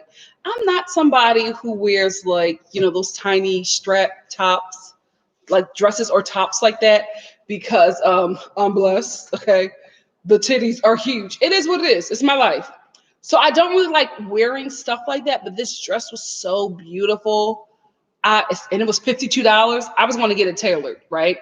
To the girls. And I think everybody else had the same idea, because as soon as ASOS dropped that dress, sold out. I kept on going back, sold out. And Candace was one of the people who got it. She looked cute. It's a cute dress. It really, really is. It looked better on the model, but that's how dresses are supposed to look. You know what I mean? So I was going to get it tailored to fit. Girl, hide your husbands. No, I'm not the type of person, but seriously, I would have sickening. The girls would have been sitting. Cute dress. Good taste, Karen. Good taste. That was a good deal on the dress too. And I'm not saying the price of the dress to drag Candace, right? I'm a discount diva. I love the fact that she's being a bit frugal. What's wrong with that? Ain't nothing wrong with that. I love a little discount.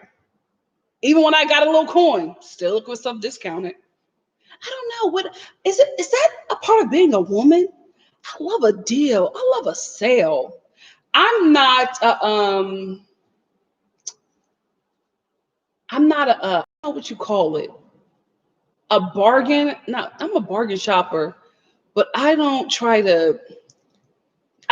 a negotiator with prices. I don't do that. I don't feel comfortable yet. Like I feel like I'm not at that age to start negotiating prices. My mom is. My mom will do it anywhere.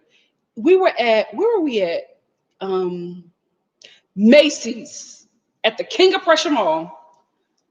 My mom she loved this shirt. She wanted it so bad. Shirt was like $30. I'm so glad she's not watching this live. Shirt was like $30, right? My mom was like, it says 30 on the ticket, but I know you guys can give it to me for 20. Me standing next to her, I'm like, what? What are you? Oh no. It's Macy's. We're not at Canal Street. We're at Macy's. You cannot do this. And the lady's just like, no, man, if the tag says 30, I know you can give it to me for 20. Mom, what are you doing? Mom, we have to, excuse me, stay in the child's place.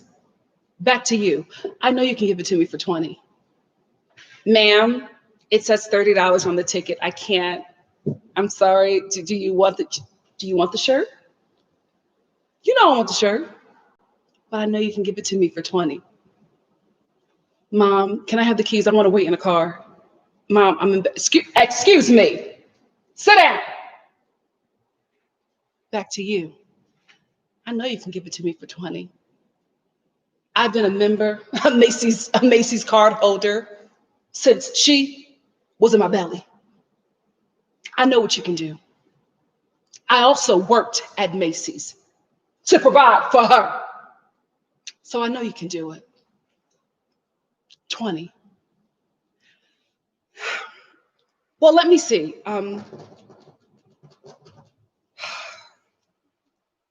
A Macy's card holder? Yes, I am. Look it up. Melanie. It's the name. Yes. Embarrassing me. Okay. Well, actually, we do have a coupon for Macy's card holders, and it'll actually take your shirt down to $19.95. I knew you could do it. Do you want the shirt? Girl, don't play with me. You know I want the shirt. Thank you. Back it up. Here's my Macy's card. Me, like a dummy sitting in the chair. How in the hell did she do? I ain't never seen that happen at Macy's. I ain't never in my life seen that happen at a Macy's, but she did it. She did it. So I promise you guys, to this day, anytime that she tells me, like, I love my mama, right? So I love to run errands with her or whatever. So anytime she says, oh, you want to go? I'm just going to run some errands. Sure. Where are you going? Because if it's Macy's, I am not going with you. So I'm not at that age yet to just be so bold to be like, I know you can give it to me for 20. I'm not there yet, but I love a nice discount. So in no way was I shading Candace for that dress, because that dress was $52 and it looked like it was so much more. And that was the starting price.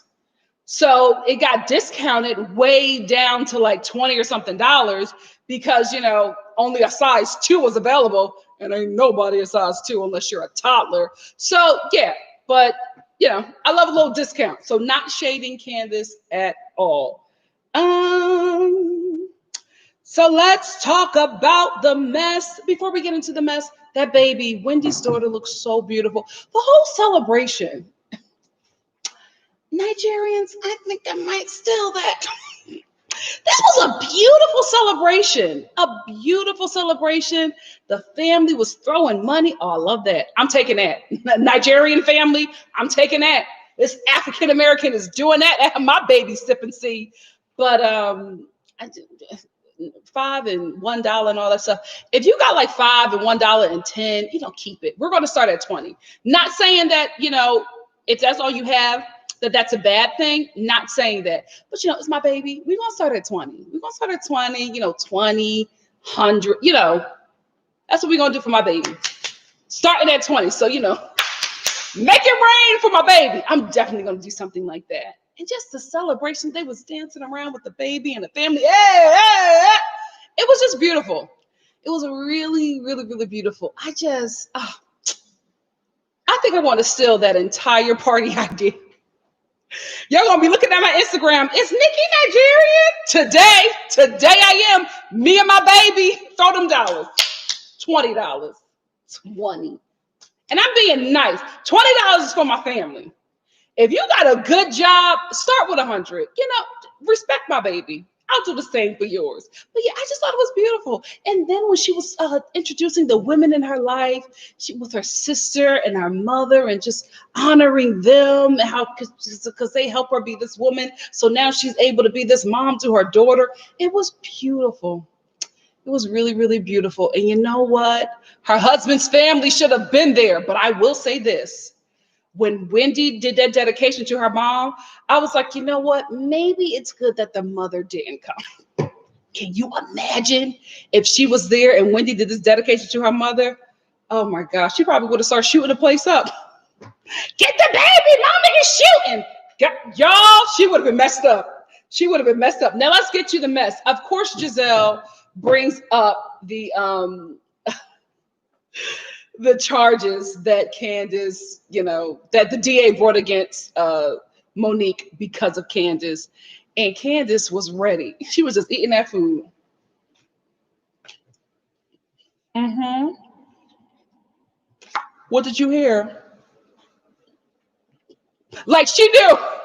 She knew this conversation was coming, and she was locked and loaded and ready. And Giselle with the whole, we don't want her to go to jail. Oh, we do. We do.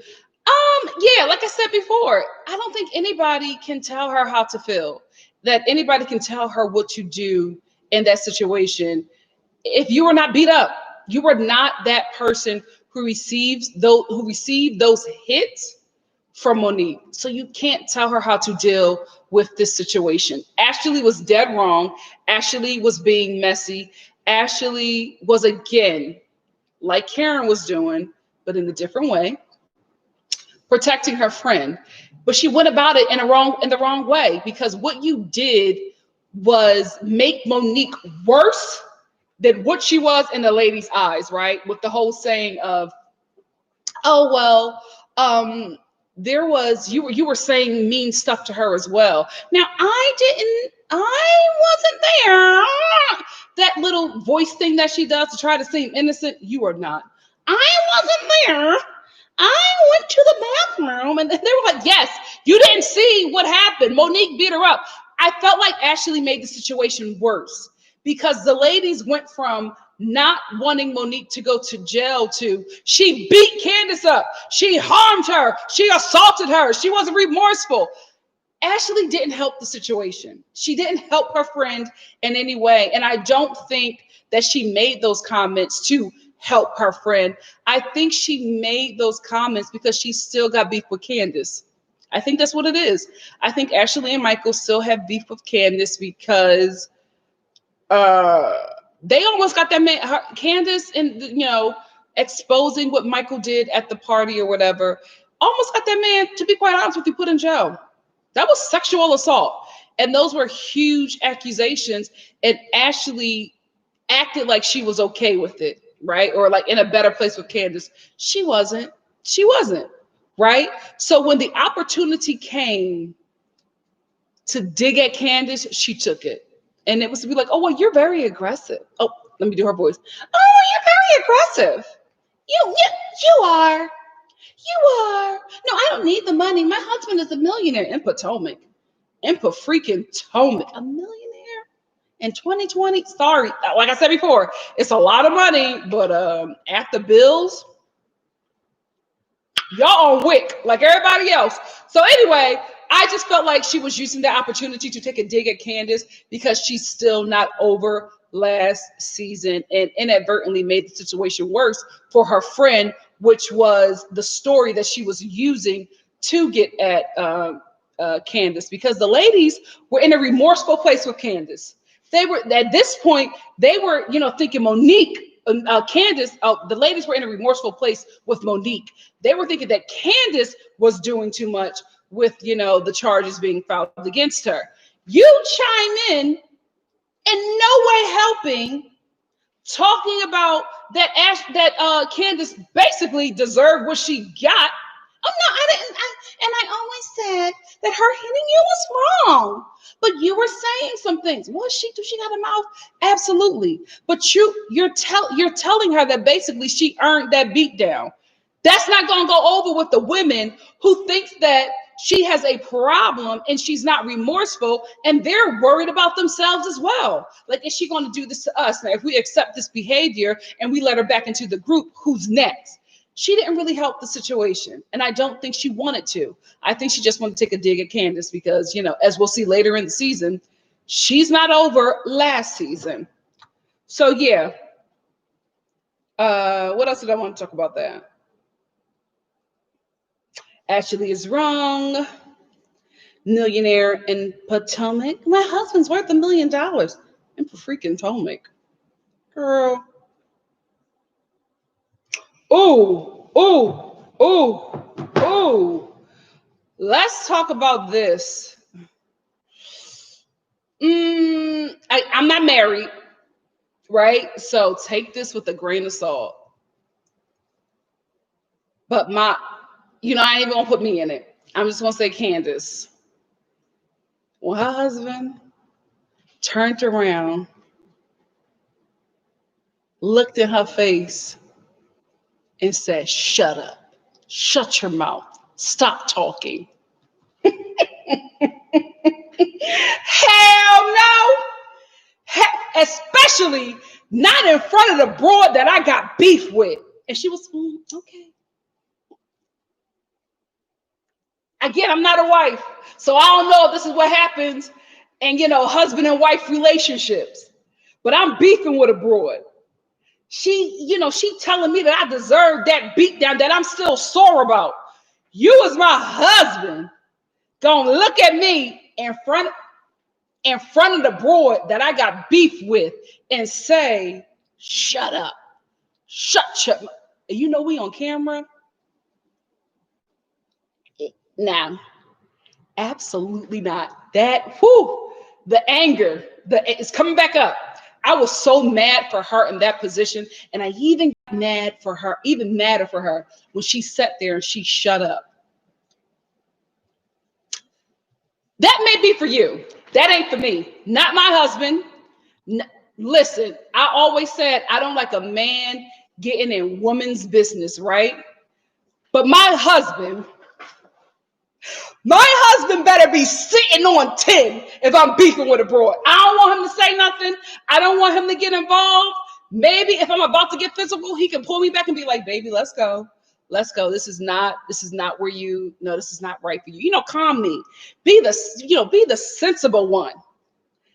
But if this broad is coming for me and you sit there and you reprimand me in front of this chick that I got a problem with, I'm fighting you and her. My man needs to be sitting on 10 ready. He needs to be saying to me under his breath, "You ready to go? You ready to go? Because you better say something to this B, because if you don't, I will." Honey, that's when I come in. "Honey, let me handle this. It's okay. It's between, no, baby, it's between two women. I know.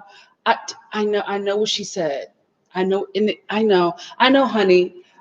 I know that I have a concussion from that assault. I know that I can, barely get out of bed. I know you cried about that because you were hurt. You were hurt. And I know you're really upset that she is sitting here saying that I deserve it, baby. But I got this. Back to you, ho. You know what I mean? But you don't tell me to shut up in front of her." I was like, oh no. And let me tell you something. If you do tell me to shut up in front of, I'm not shutting up. That means I'm getting louder. That means I'm turning up at this freaking sympathy, because now I'm enraged, because you're supposed to be my protector. You're supposed to be the one that got my back even when I'm wrong. How dare you check me in front of this broad? Check me in the car. Let me know. But babe, you went too low. Like that was unnecessary. You don't even need to engage with her. You could just ignore her. Something like that, right? But don't check me in front of her. Don't check me, period, to be quite honest with you. You know, be the wisdom, but watch how you give me wisdom. I just didn't like it. That was not that was ugly. There's no redeemable way for you to do that, right? Like I just don't see him. What's another way that he could have done it? I won't say Michael. I would say my man. My man. What was a way for him to be? You know what? Because my man would be petty. I would want my man to be petty. I would want my man to be like, honey, don't even, baby, don't interact. You know, that bald head heifer is mad. You know what I mean? Like, honey, don't call her a bald head heifer.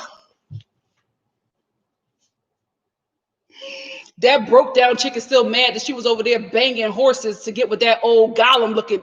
I was going to say something else, but that old Gollum looking dude. I don't want you to get down low in the mud with her and resort to that. So I just want you to calm down. That's how you calm me down, right? That's the type of man I need you to be for me in this situation. Don't shut up, shut. Because then I'm looking around.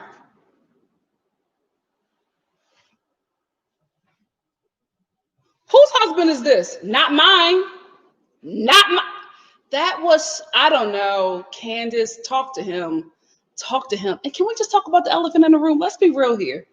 Let's be real here. Your freaking white husband. We already got to deal with the optics, right? So now you got them broads talking about me in the group chat. Did you hear that white man tell her to shut up? And she sure did shut up.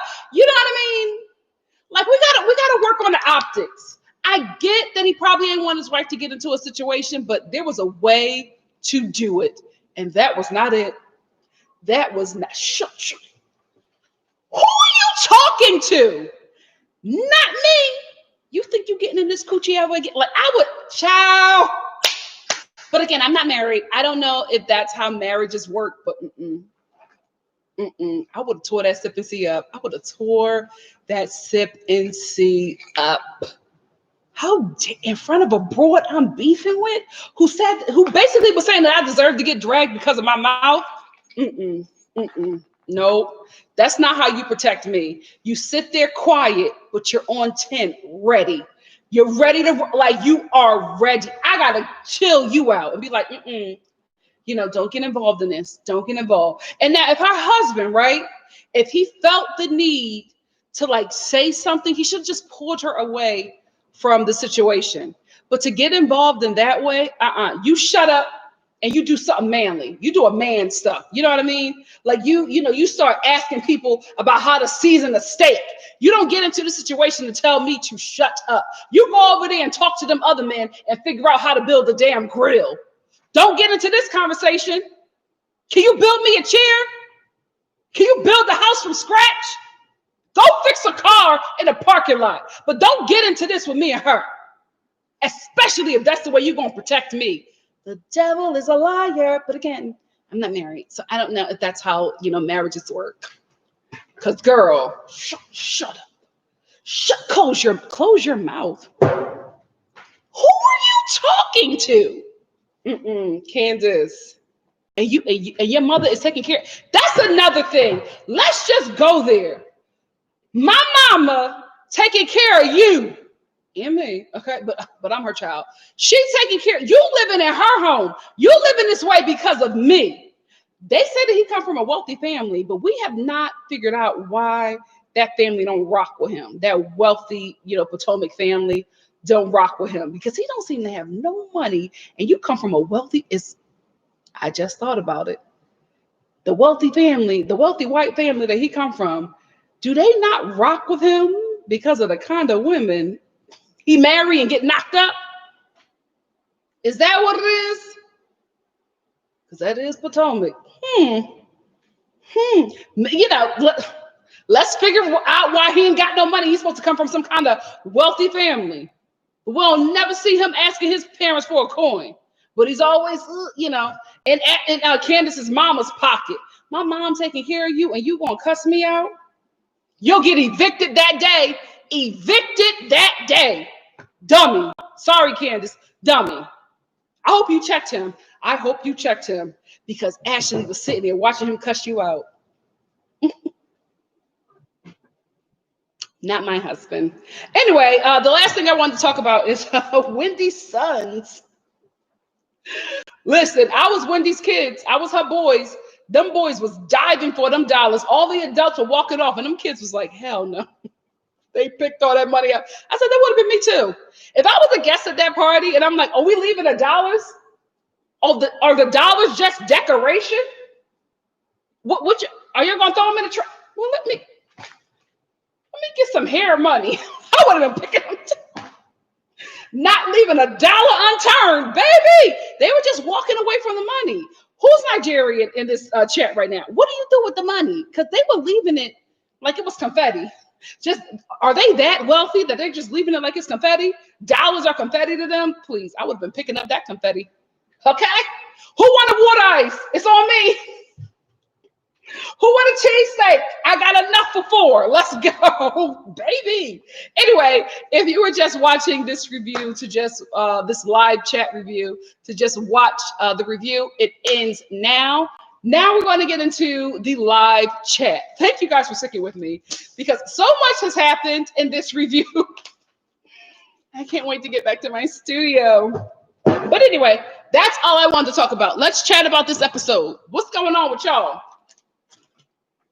Oh, Elizabeth said they normally have people pick up the dollars. Okay. Thank you. Well, Angela Desi, I don't think that Angela Desi says, I don't understand how Candace, child. I don't understand how Candace is broke if the family has money, but the other ladies who had nothing and married rich can talk down to her about it. I think that Candace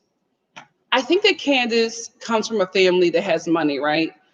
I think that she just doesn't work. Like her work is the show. So I think until then she was living off of her family. So the ladies considered that broke because they don't come from generational wealth. I've never hated on people who come from generational wealth. I mean, it's just, you can't get mad at somebody for being born rich, right? Like you can get mad at their ancestors who probably did some dirty stuff to get them there, or their parents who probably Ponzi schemed elderly people to get them, living in this nice wealthy house, but they was just born into it. They ain't do it.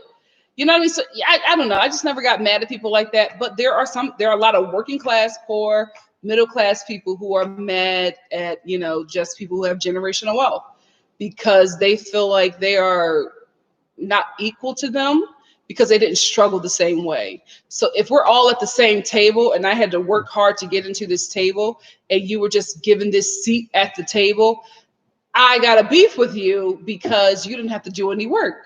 But you don't know their story. You don't know their struggle. You don't know their journey. You know what I mean? I think it's just easier to dislike people like that because they come from a place of privilege. And that's how the ladies like to look down on Candace. But I guarantee you they would all switch places with her. If they, not for her family specifically, but they would all switch places with her in a heartbeat to come from a family that has generational wealth. Nobody wants to struggle. Some of us have to. So. The water ice, Bria. Water ice on me. Okay. I guess the boys were the designated people. Because, baby, if those were just decorations, them dollars would have been gone. I love that. That's such that whole party was so beautiful. I'm telling you, the thing that got me, they were holding the baby up, and I don't know what the headpiece is called, but she had her own little baby headpiece. Oh, I loved it.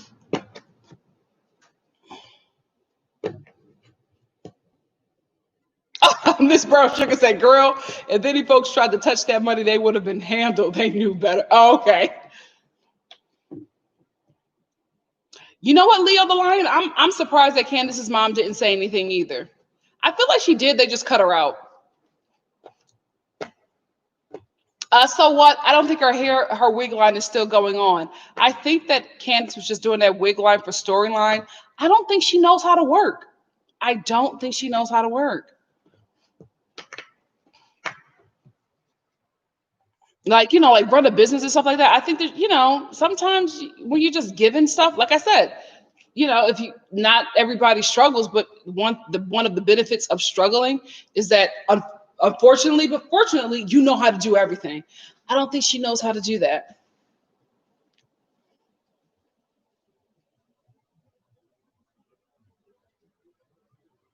Jacqueline McCombs, remember when Candace called Michael an overseer on Twitter? I wonder, did that cross her mind? It would have crossed mine. It crossed the lady's mind because I know they were lighting her up in that group chat without her. Pallets and pugs. April Cardona says, Cardona? Philly. I'm sorry. She says, my partner doesn't even say shut up in private, let alone in front of some heifer. Absolutely. Like, how do you talk to your wife like that? Your wife is taking care of you. I wish I would be the breadwinner and you're cussing me out in public or private. Get the hell out of here.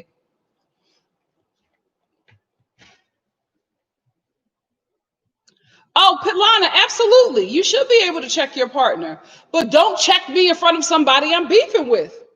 Check me in the car ride home. Be like, now, babe, you know that wasn't right. What give me the rundown in the car when I get on the way home, not in front of the broad I got beef with. That's a no-no for me. Angela, yeah, she did have a hairline when she first came on. Nothing came of it, and she did. I think she interned at the White House, which is a lot of, not all of them, but a lot of those, prestigious Jack and Jill blacks. I need to stop saying that like it's a bad thing. A lot of blacks who come from, wealth and prestige, who went to Jack and Jill schools. A lot of them do the intern at the White House to like have something on their resume, their prestigious resume. So I wasn't surprised that she did that. She was also a pageant queen. So that's something as well to have on there. Oh, I interned for President Barack Obama.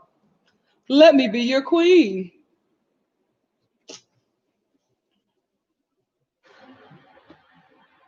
Yeah. Oh, Lord, somebody is printing something, so they're going to have to come in here. I'm just letting y'all know right now, somebody is printing something, so I'm probably going to act like I'm Nicole in apartment 432, so just get ready. Just get ready. Oh, Jai said kids also get money for dancing at Nigerian parties if they got the moves, especially if it's their birthday. Now that is something that Black American African Americans do. We do. I don't like calling myself an African American, but I just say that to distinguish. I'm Black American. But yeah, that is definitely something we do. You get a nice crisp $20 for your grandmom if you do that dance that she like. Do that dance, Nikki. You make her laugh, get that $20, and off to buy some water ice or a hug with some chips. What was my favorite childhood snack? A grape hug, a Slim Jim, a whole dill pickle from the pizza shop. We had a pizza shop that sold pickles. A whole dill pickle for 50 cents from the pizza shop with those hard circle mints that only church mother have. I would get that from the corner store, and that was my childhood snack. I never really liked any chips. I wasn't a chip kid. I only liked wrap snacks. Those were the only chips that I could eat. And Homegirls, it's Philly local local chip place. Yeah, Philly Homegirls and wrap snacks. Those were the only chips that, to this day that I still eat. I don't like any other kind of chip. Yeah, those were the only snacks I had. Oh, and tasty cakes. Any kind of tasty cake. If you are a Philly kid, you are raised on tasty cake. Baby, we was eating them tasty cakes the moment we could develop some kind of teeth. Whoo! I want a tasty cake right now. Jaya said, I'm Nigerian and my husband is white. My husband would never do that, what Chris did. I was calling him Michael. Forgive me for mixing up my white husbands. She said he would have thought twice once I gave him that look. Candace never gave him the look. Candace just and looked down. The devil is a liar. I would have cussed him out than her. And I would have looked at him and said, you're walking. I got the car keys in my purse. Remember, you didn't want to hold the car keys? I got the car keys. Walk home. And you know what? Since you want to defend her so bad, go home with her. Her husband is freaky, so you better be ready to have sex with a cow. You know what? Let me stop. I don't know if Mike was into bestiality. This is why I don't do lives. I be going off on tangents. So much stuff I edit out. Somebody asked me a while ago, and I think I overlooked the comment. Forgive me. They asked me, do I prefer these lives or edited versions? I think I like the edited version. I like them both. I like the edited version because the quality is a little bit better. My live camera is not good. And I also like it because it's more PC.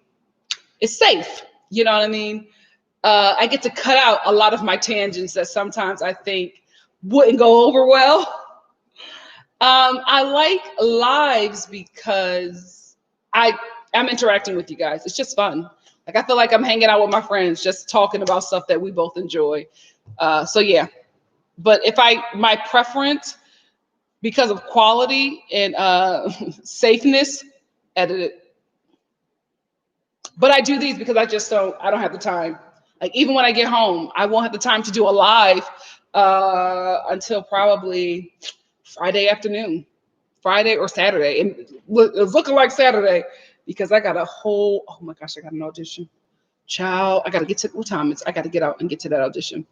Anyway, Pilots and Pugs gave your girl a super chat. Thank you so much for the super chat.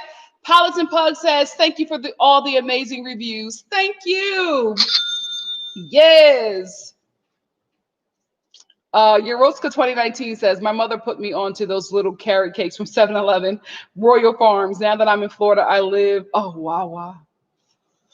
Wawa is the best thing that has ever happened to humanity. If you are blessed enough to experience a Wawa, soak it in. So there's nothing like it. Nothing like it. Oh, Serenity. It's a Philadelphia, it's Philadelphia baked goods. It's like treats, like a Philly cupcake. That's the best way to describe them. They're like these little desserts, and you know, I just grew up with having them in my lunch bag all the time.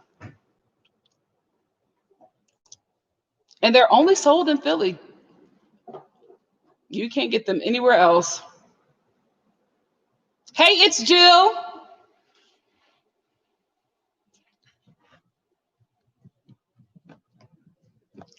Chris Howard. Oh, okay. Oh, wait. CC Freak is on AfterBuzz. CC, where you at? Because I thought I was about to say I've never been on AfterBuzz. Oh, CC Freak. Thanks for joining us. Listen, I agree that she should not have went back and forth with Ashley because I think that Ashley was trying to bait her. You know, and it worked, right? But her husband should have never talked to her that way. I didn't like it. Yeah, I got to keep throwing out allegedly because people like to sue. And I'm gonna be real. I ain't got it for no lawyer. I will show up and be my own lawyer. It will be hilarious. I'll be like, Your Honor, he's reaching. That never happened. Here's my evidence. Twitter. Terrible lawyer. But I will study Judge Judy and I will be prepared. I will be prepared.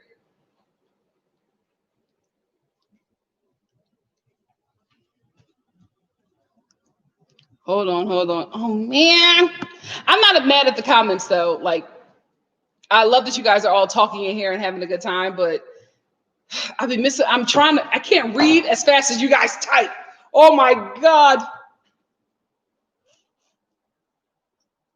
Oh, thank you, Angela. Thank you for Angel Desi. Thank you for subscribing.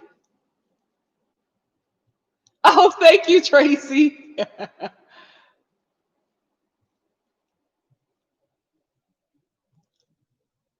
Oh, Chris S said, when my ex yelled at me to shut up, it was the beginning of the end.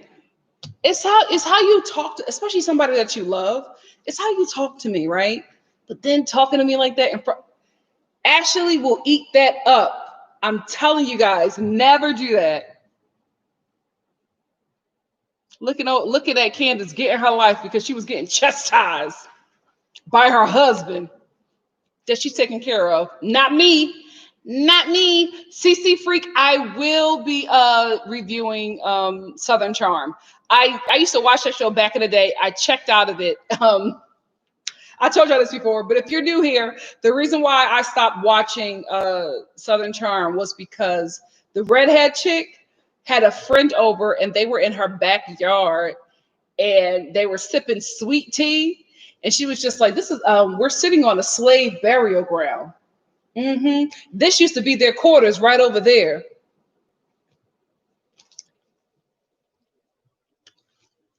So how have you been? I said, hell no. Oh, hell. Listen, I knew watching that show that probably all of these people on the show got their money from slavery. It is what who hasn't? What community, let's be real, except for us, haven't, profited off of slavery? So I knew coming into watching that show that would be something that would probably come up. But the way she was so nonchalant about sitting on a slave burial ground, sipping sweet tea and just going on about her day, I said I could not watch the show anymore. Now that Southern Charm is confronting racism, and then we're going to start talking about how they got their money, I'm back in because it's going to be messy. It's going to be controversial, and I'm here for it. I'm here for it. I also didn't like the way that they never really dealt with, they just got rid of Tom. But like, I wish there would have been more of a discussion about the fact that he sexually assaulted 3 people. Nicole from apartment 432 is about to show up. Hold on.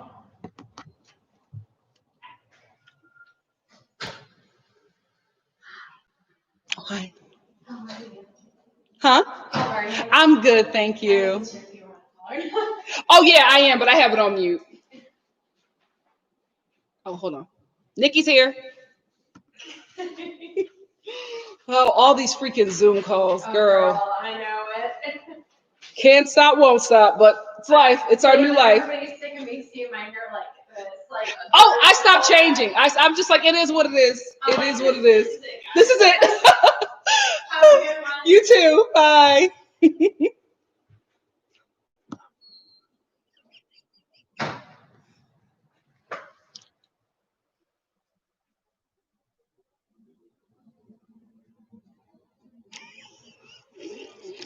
I hope these people never see this. I hope they never see this.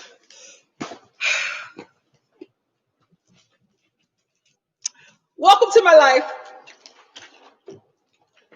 It is what it is. It is what it is.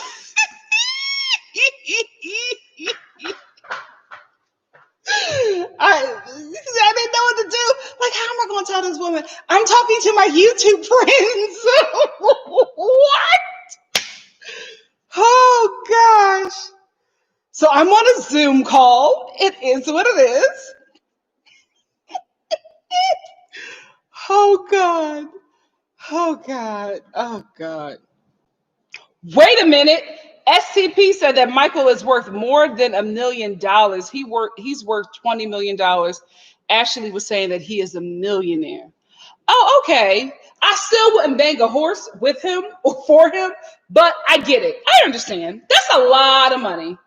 Why would you do this show? Anyway, but yeah, okay. Then I get that. That makes sense. Ashley should have, Angel. She should have sat there and ate her food and minded her business. The best thing, Micheline Pierre, the best thing that I've ever had at Wawa, aside from the soft pretzels, is the French vanilla. I keep on wanting to say frappuccino, French vanilla cappuccino. It's so good. But I used to get like the 16 ounce. Baby, they used to mess up my blood sugar. I wasn't the same. Like, I would drink that drink and I would just be off the walls. Now I just get like a 12 ounce because I still need my fix, but it's delicious. Oh, tasty cakes are so good, especially the crumpets. Crumpets are my favorite. And the chocolate cupcakes are my favorite.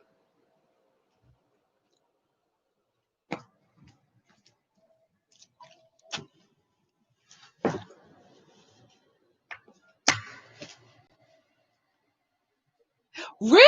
There's a tasty cake? Hold up. There's a tasty cakes. Lady Virgo said there's a tasty cake factory. Is there a factory? She said there's a tasty cake factory in North Carolina. Wow, they made it seem like we were the only ones. They've been cheating on us this whole time.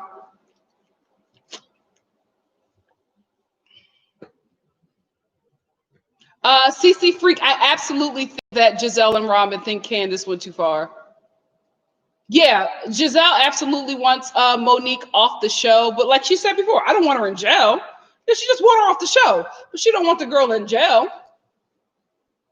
Because another reason why I think they think that is because, or Giselle thinks that is, or the rest of the ladies, I think they think this as well, because if Monique, gets these charges against her and she actually goes to jail and is penalized, or prison and is penalized, now they think, oh, it can happen to us as well. That's the thing.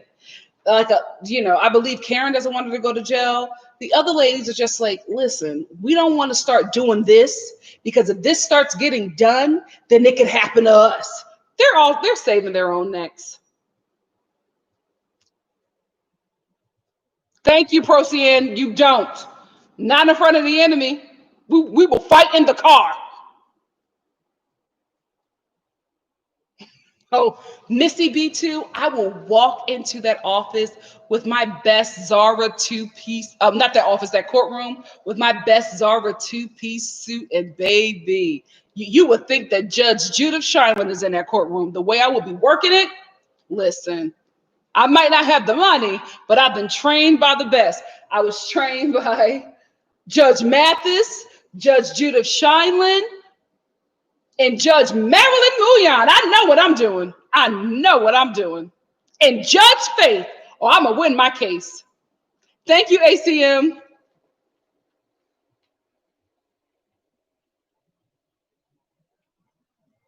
That's the thing, Miss Brown Sugar. I like, for us, we're like, oh, this is too far. But we weren't beat up by Monique. So we can't tell this girl what to do. I would be like, if it was me, I wouldn't do it. You know what I mean? But that's how she feels. Oh, Swantavia Major, beautiful name. Swantavia Major says this confrontation with Ashley may have helped get Candace's case thrown out. You know what? You're right. I think you may be right, because Ashley is digging under that girl's skin.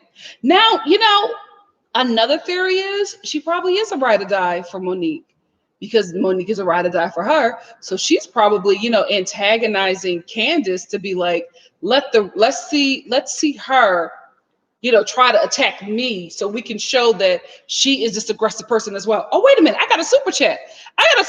From who? Cammy. Hey, sis. Cammy sent a super chat and she said, thank you for my laughs of the day. You're hilarious. Thank you, Cammy. Love you, sis.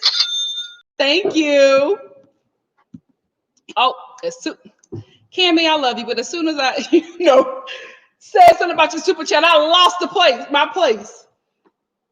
It doesn't matter. We're talking. We're having a good time. Thank you again, Cammy.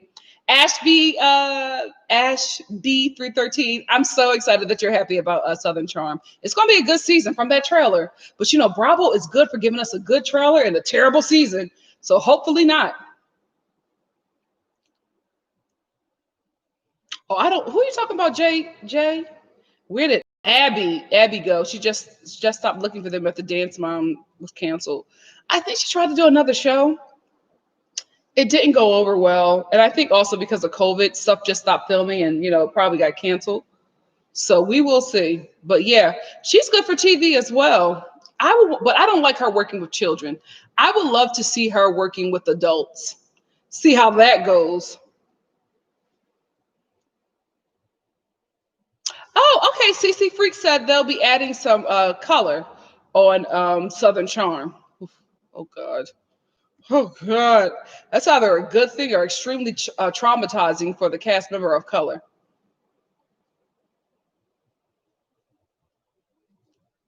Yeah, listen, Angel, no, Jay, Jai, that was my show. And then that scene, I was just like, you sitting on a slave barrel, like human beings. That's what, I'm trying to find. I don't like using the word slave when I'm talking about my ancestors. Um, but I'm going to be honest with you. It's such a quicker word than it's just quicker to say slave than, my ancestors who were, slaughtered and humiliated in this nation. You know what I mean? It's easier to say slave because that's something that everybody knows. And I hate that term because I think it also dehumanizes the human that these atrocities happen to. So it's like, oh, we're just sitting on a slave burial ground. It's a lot easier to say that than or digestible to say that than say, oh, we're sitting here drinking sweet tea over the mutilated bodies of human beings who my ancestors brought here as cattle so that I could live the life that I'm living now. It's a lot easier to say than that.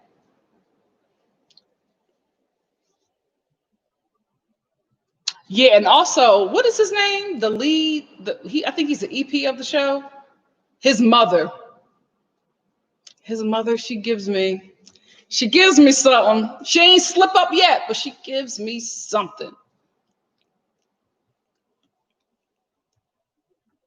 Shut up, Procy. Guys, we on mute. Oh God. Thank you. Thanos said I just jumped in right on time. Miss Gigi88 said and scene. Listen, I didn't know what to say. So yeah, I'm on a Zoom call for work. Nicole, I told you. I said, and that was her. I said, somebody just printed something. So I am going to have to jump in to being Nicole from apartment 432.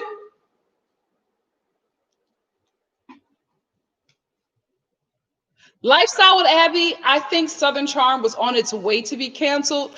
But now, since they're pivoting to diversifying the cast and talking about, racism, I'm like, how are you a show called Southern Charm and you don't talk about racism? I think that now that they're going this new way, this might, take the show off of the ventilator. Oh my gosh, Nikki, there's not another way to describe that. Might save the show from cancellation. Whew, didn't mean to go so dark. You know what, Debbie? Debbie H said, what if Chris was trying to keep Candace quiet due to legal issues that she has now against Monique? You know what? That could be it too. I don't have a problem because I feel like he was right. I felt like I didn't like his delivery or the words that he used, but I think he was trying to not get his wife involved in any kind of mess with Ashley, who baits a lot of people because, she's probably going through legal issues with Monique. And he's like, you have to look a certain way. You know what I mean? You have to get some kind of sympathy from the judge or the jurors. But if you're also acting like this, the defense could say that you provoked them. So I felt like he probably was protecting her and didn't want her to get involved in that mess. His delivery and what the words that he used, not in front of my enemy, not ever. Not there's a way to keep me quiet. Money. Let me stop. Pass me, a couple of $100 bills, a stack of hundreds. Honey, be quiet. Okay. Okay, King.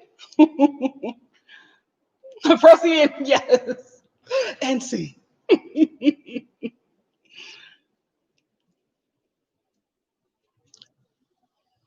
Hold on. Oh, again, we have the comments.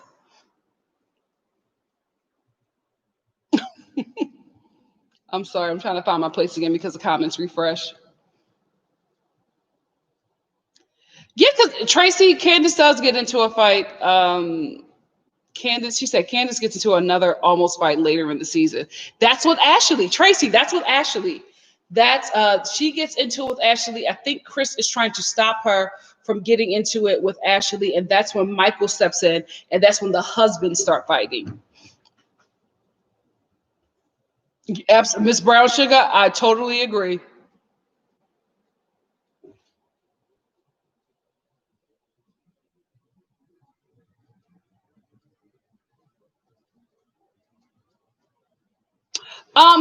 Simply Simone says, I've noticed how Wendy is Team Candace in the episodes and on the after show, but in recent interviews, she's saying Candace shouldn't have pressed charges. Looks flip floppy. I think that that is actually how she feels. I don't, in my opinion, I don't think it's flip floppy. I think the ladies don't want Candace to be successful in the pressing of charges because that changes how things are done on the show. So if somebody is pushed and it could be accidental or whatever, you know what I mean, you start tying the cast up in the justice system at this point. So the ladies don't want to do that because honestly they could be next. So they maybe outside of the show they would agree, but concerning the show they all don't want to start doing that because it could happen to anybody on the cast and it could grow, so they just don't want to be involved in that.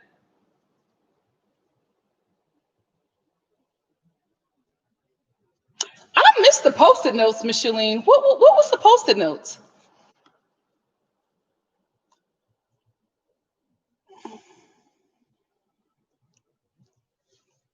Oh, so Black Gael, the person of color that is going to be on Southern Charm, is Indian, not black.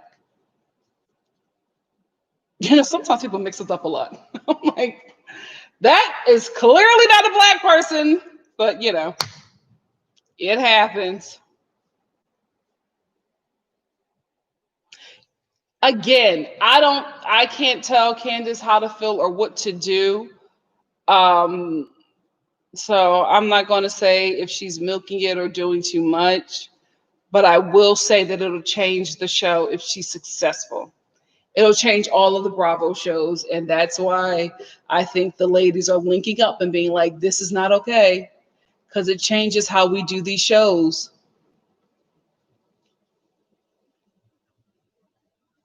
Oh, so the cast member of color is actually bringing friends of color on the show. So we don't know what color, but they're colored. Um, Sean, is this Sean? Yeah, Sean Tavia Major says, I'm ready for Potomac to move on from this fight. I think it's the most interesting thing that has happened this season. I don't think they will. I think this fight will drag on to the reunion. Who probably collects racist figurines? Chris?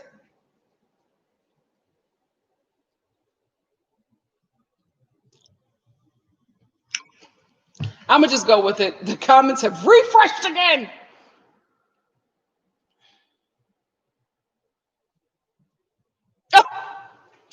Oh, Candace did. Okay, I did hear about that. Um, she probably did that, right? And it probably was why she did it. But I also think that she said it on camera because she's building her case. Candace comes. This is what she comes from. This is what they do. That's how she, fights.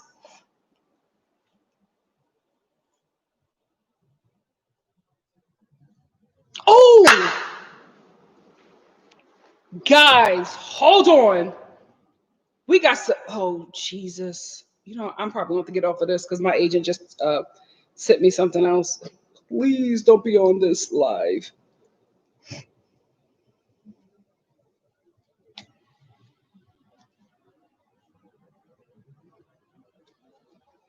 Did she send something else? Oh, she did. She did.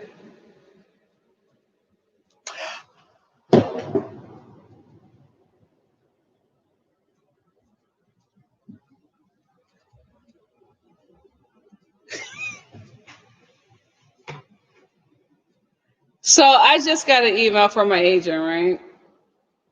And if you were on here before, you know that I have an audition that she wants me to do. My sister, who's my manager, she responds to my agent. And this is what she says. No shade. I'm gonna be very honest with you. No shade, but the industry doesn't respect YouTube. They don't. The industry is very bougie. YouTube is not something that they for even a very long time. My agent did not my voiceover agent, but my theatrical agent didn't want me to do it. They were just like, oh no, this is beneath you or whatever. Bougie. Thankfully, I had a depressive episode and I just started my YouTube channel just to feel good. And it worked. It worked. But then the channel just started taking off. So I kept it up, right? Even now, they're still not cool with it, right?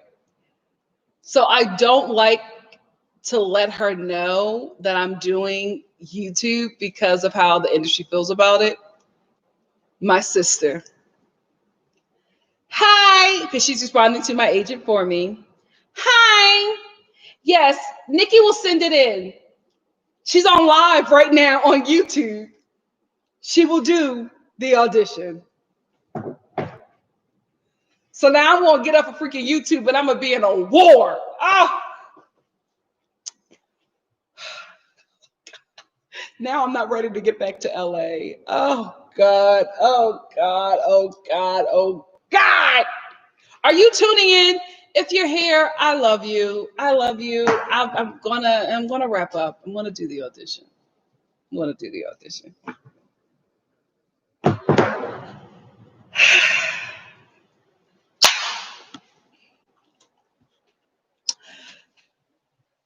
were we talking about?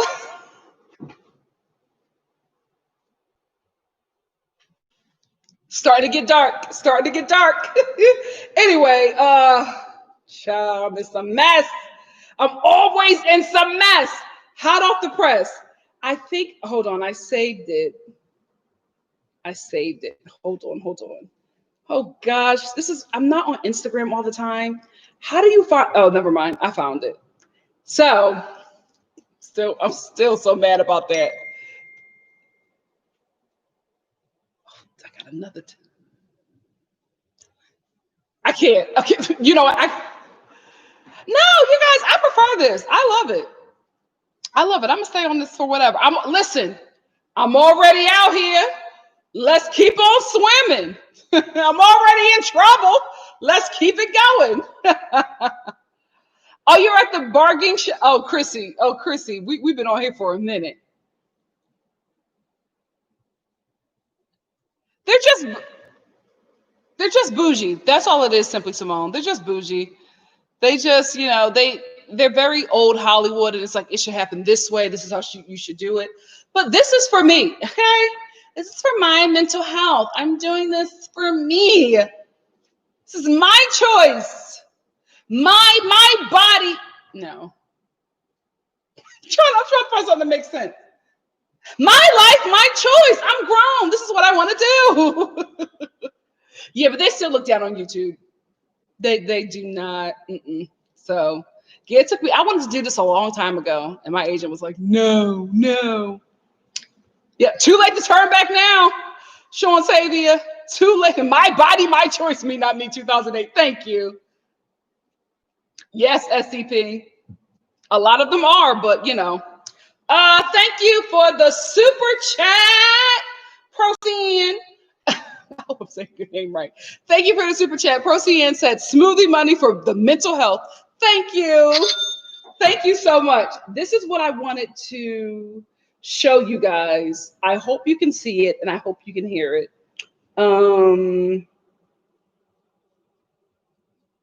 So Monique did an interview with Fox Soul, and she talks about like what happened on the show. And this is her side of the story. So hold on.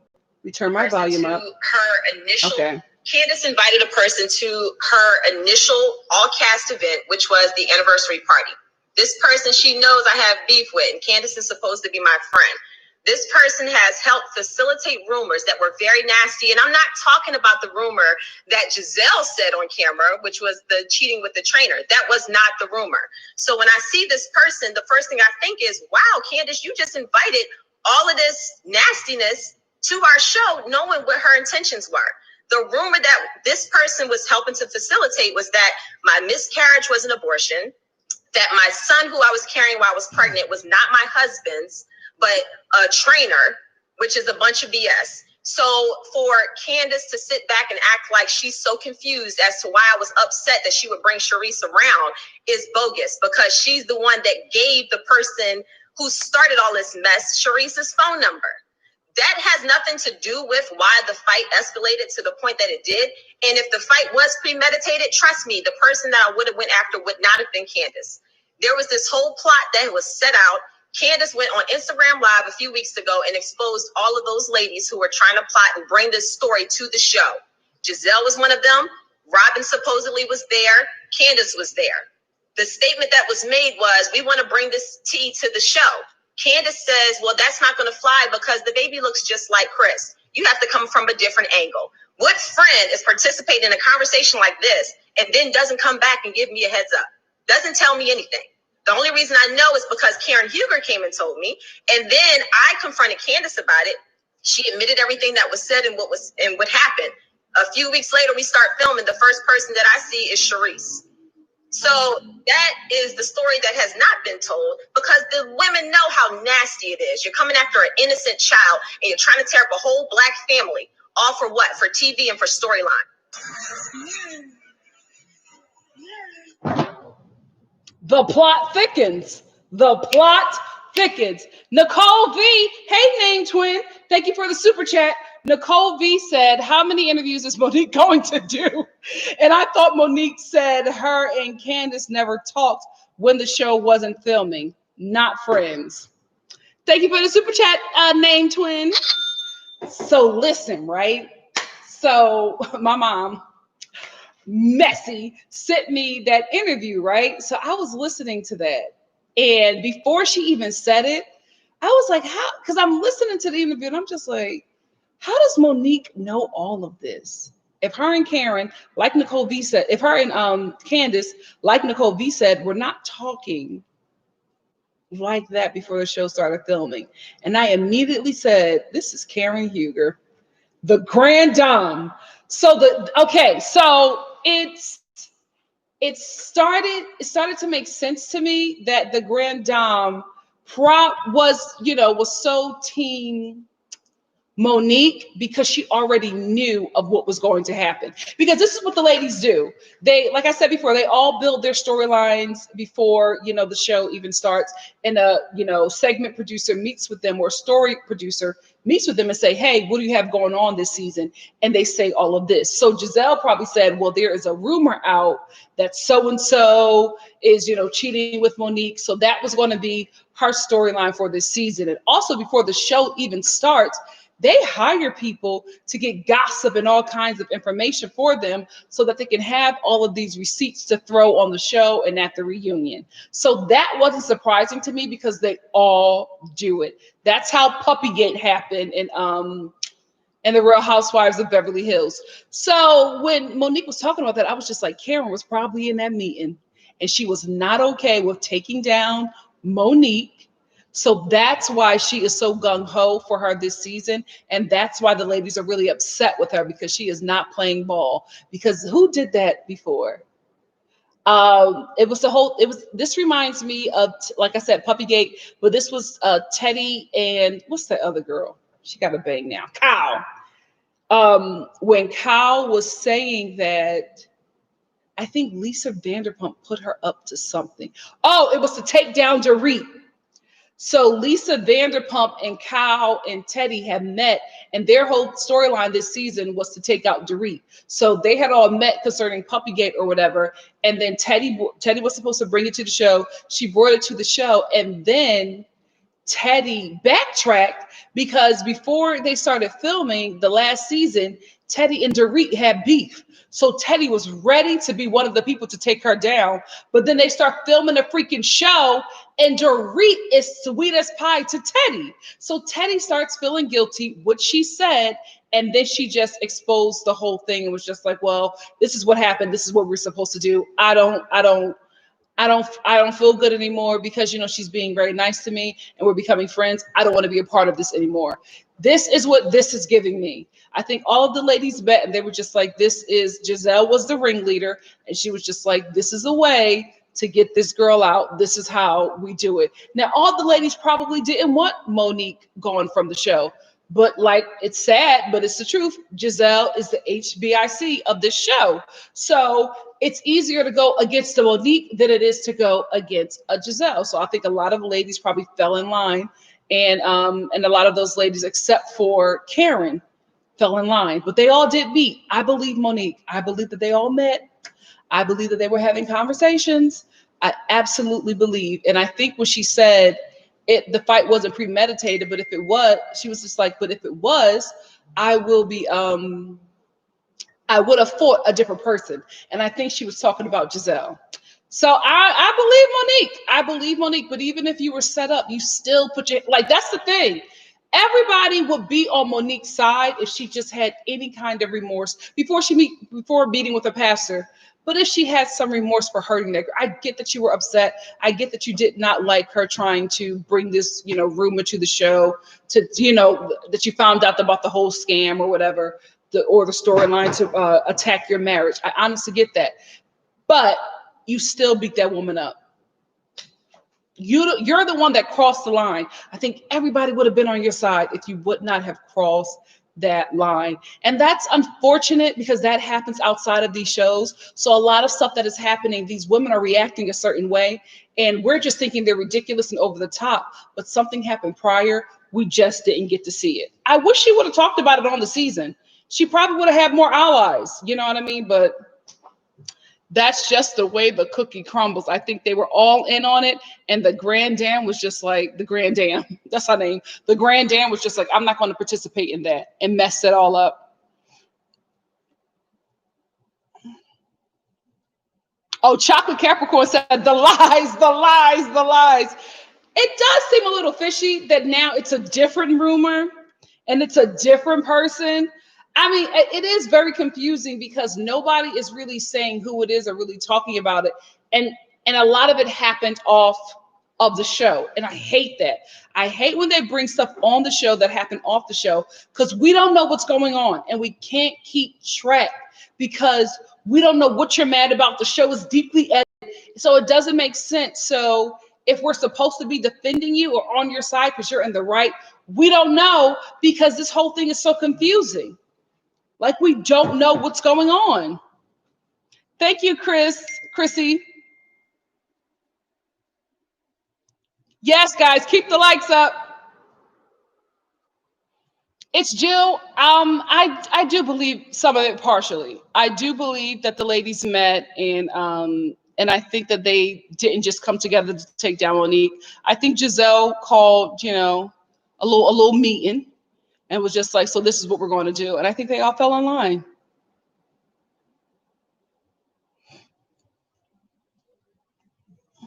It's yeah. Priscilla said, then keep that same energy with Giselle and Robin. How you gonna take out Giselle if you're a Monique, right? How you gonna take out Robin if you're a Monique? They're a force. They're a force, and she just does not have enough people on her team. She just got Karen, and Karen is about to get dragged. Okay, so Angel said Robin did a good interview. Robin herself even said that it wasn't a plot. It didn't need to be a plot because if you want to bring it on the show, you just say it. See? So there's so many, we don't know what the truth is. We don't know what to believe. And the words of Oprah, so what is the truth? We won't know because a lot of it happened off of the show. And that's on them. That is on them. If there is stuff happening that's affecting how people are performing on the show, bring it on the show. So we as the audience can also have all the information that you're having to come to this conclusion. If not, we're just going to assume what we assume.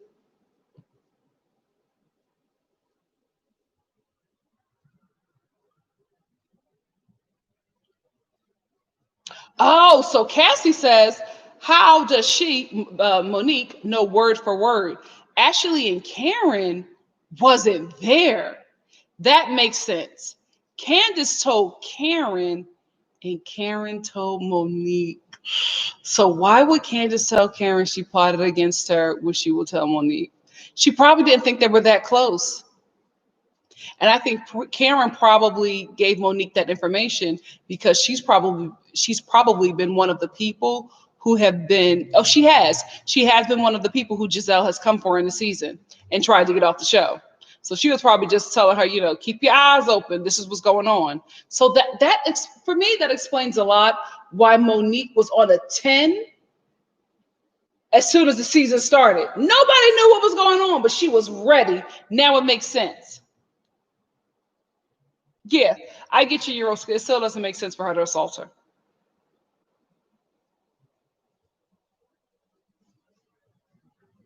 Yeah, Miss Brown Sugar, the network is doing really well. Foxhole is doing really, really well.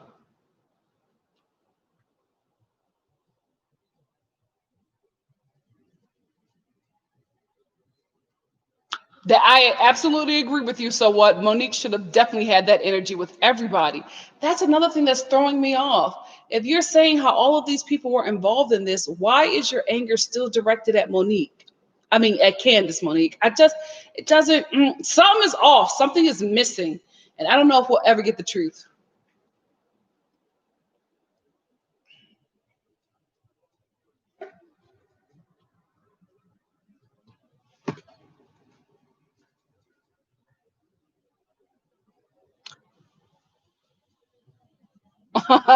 Me too, Angel. Angel said, let me just say this. Ain't nobody remind me more about this trainer than Monique herself. None of us knew about the rumor or what the rumor is or what the rumor was, Monique. You brought it to the show. They probably set you up. That's the thing. I think you just keep on getting set up and you don't know what's happening.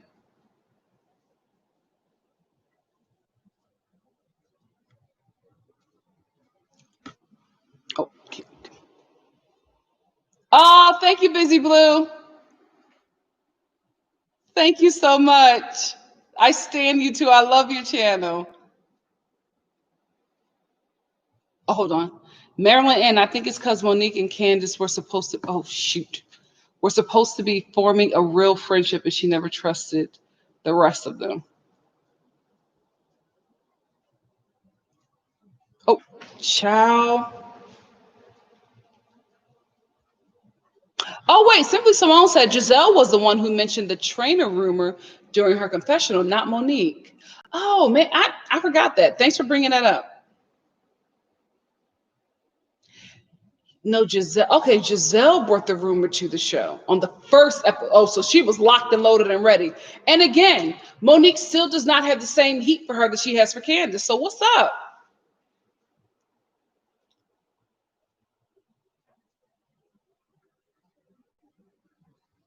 Candace confirmed rumors during her lives. I gotta watch this live. How long is her live? Let me shut up. Like I don't have 3-hour lives. Let me be quiet. About to be judgy. Oh, okay. So CC Freak said that everyone asked why Monique didn't have that same energy for Giselle. She says she didn't know until she watched the show, but will have words for her at the reunion. I just like you didn't find it suspicious that this chick who don't like you suddenly wants to tell you how to deal with certain issues and you need to be mad at this person, you need to be mad at this person and befriend you, and you don't think that's weird? I would have been like, I don't trust this.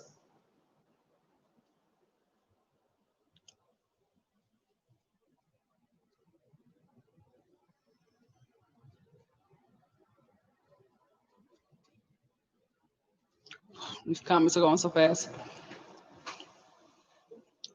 Yaropska, Monique, you knew about the rumor before filming. She keeps lying. What is the truth? What is the truth? Tracy Chappelle said Candace linked the ex-friend to the group to get the. Oh, okay. So did we ever see who this friend is, or that scene never made it to air?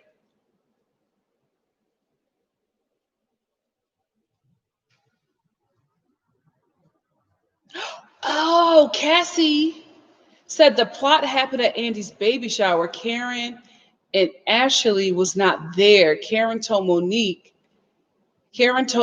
because Candace told her And Karen asked, "Did you tell Monique?" And she said, "No." Child, this is messy. We won't know what's really going on until the reunion. We won't really know. Oh, Gigi was an off-camera friend. Hmm.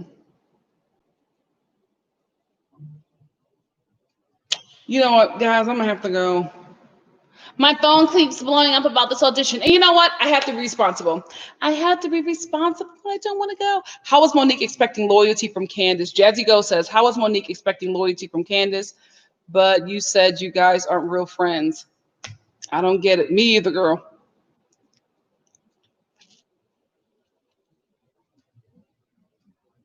You know, there's so much going on. We don't know what the truth is. We don't know. And I think the reunion will clear up a lot of things for us. I don't know how many episodes we have, because this is episode 12. So I don't know how many episodes we have in Potomac. It could be anywhere from 15 to 22. So we don't know. We will not know really what happened until the reunion. Yeah, I gotta go. Thank you so much, guys. Oh, Gigi got a video? Jazzy Go. If you know my Instagram, please send me that video if you can. Or not, just tag it in the comments section. SCP said, Lord, 9 more episodes about this fight. This is the only thing that was interesting that happened this season.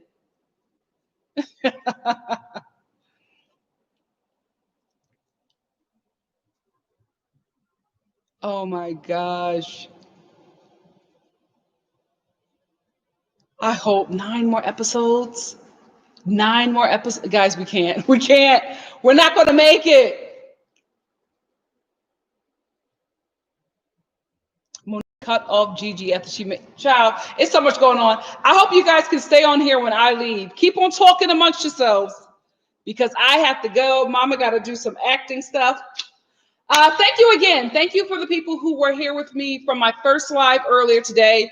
We talked about 90 Day Fiance. I appreciate you guys spending time with me. Like I said before, I know we're all busy. We're all surviving a pandemic and, race issues and, economic meltdown. So we're going through a lot.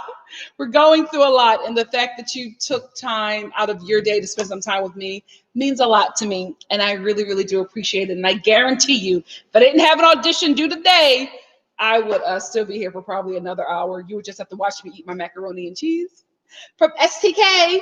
But anyway, thank you so much for stopping by NikkiStar TV. I love you guys. And I will see you probably Saturday, to be quite honest with you, because hold on, somebody's coming in. Yeah.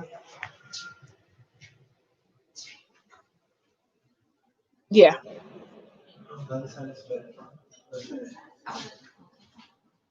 Oh no. No, I'm muted. I'm muted. Sorry, guys.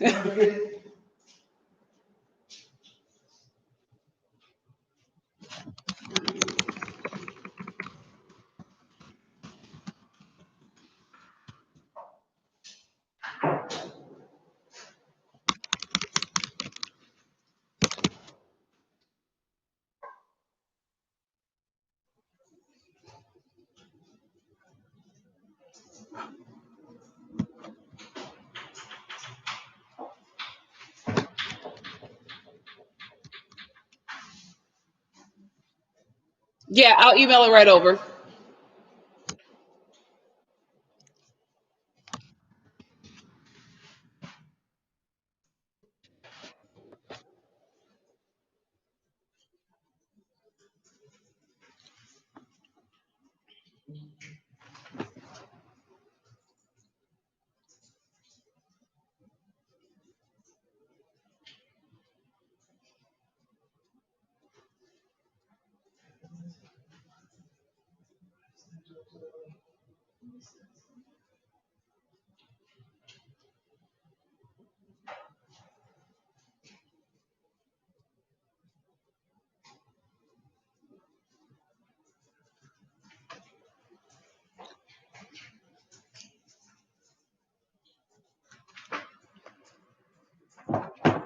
Okay. Yes. Alrighty. Bye, guys. How do you get off of this thing?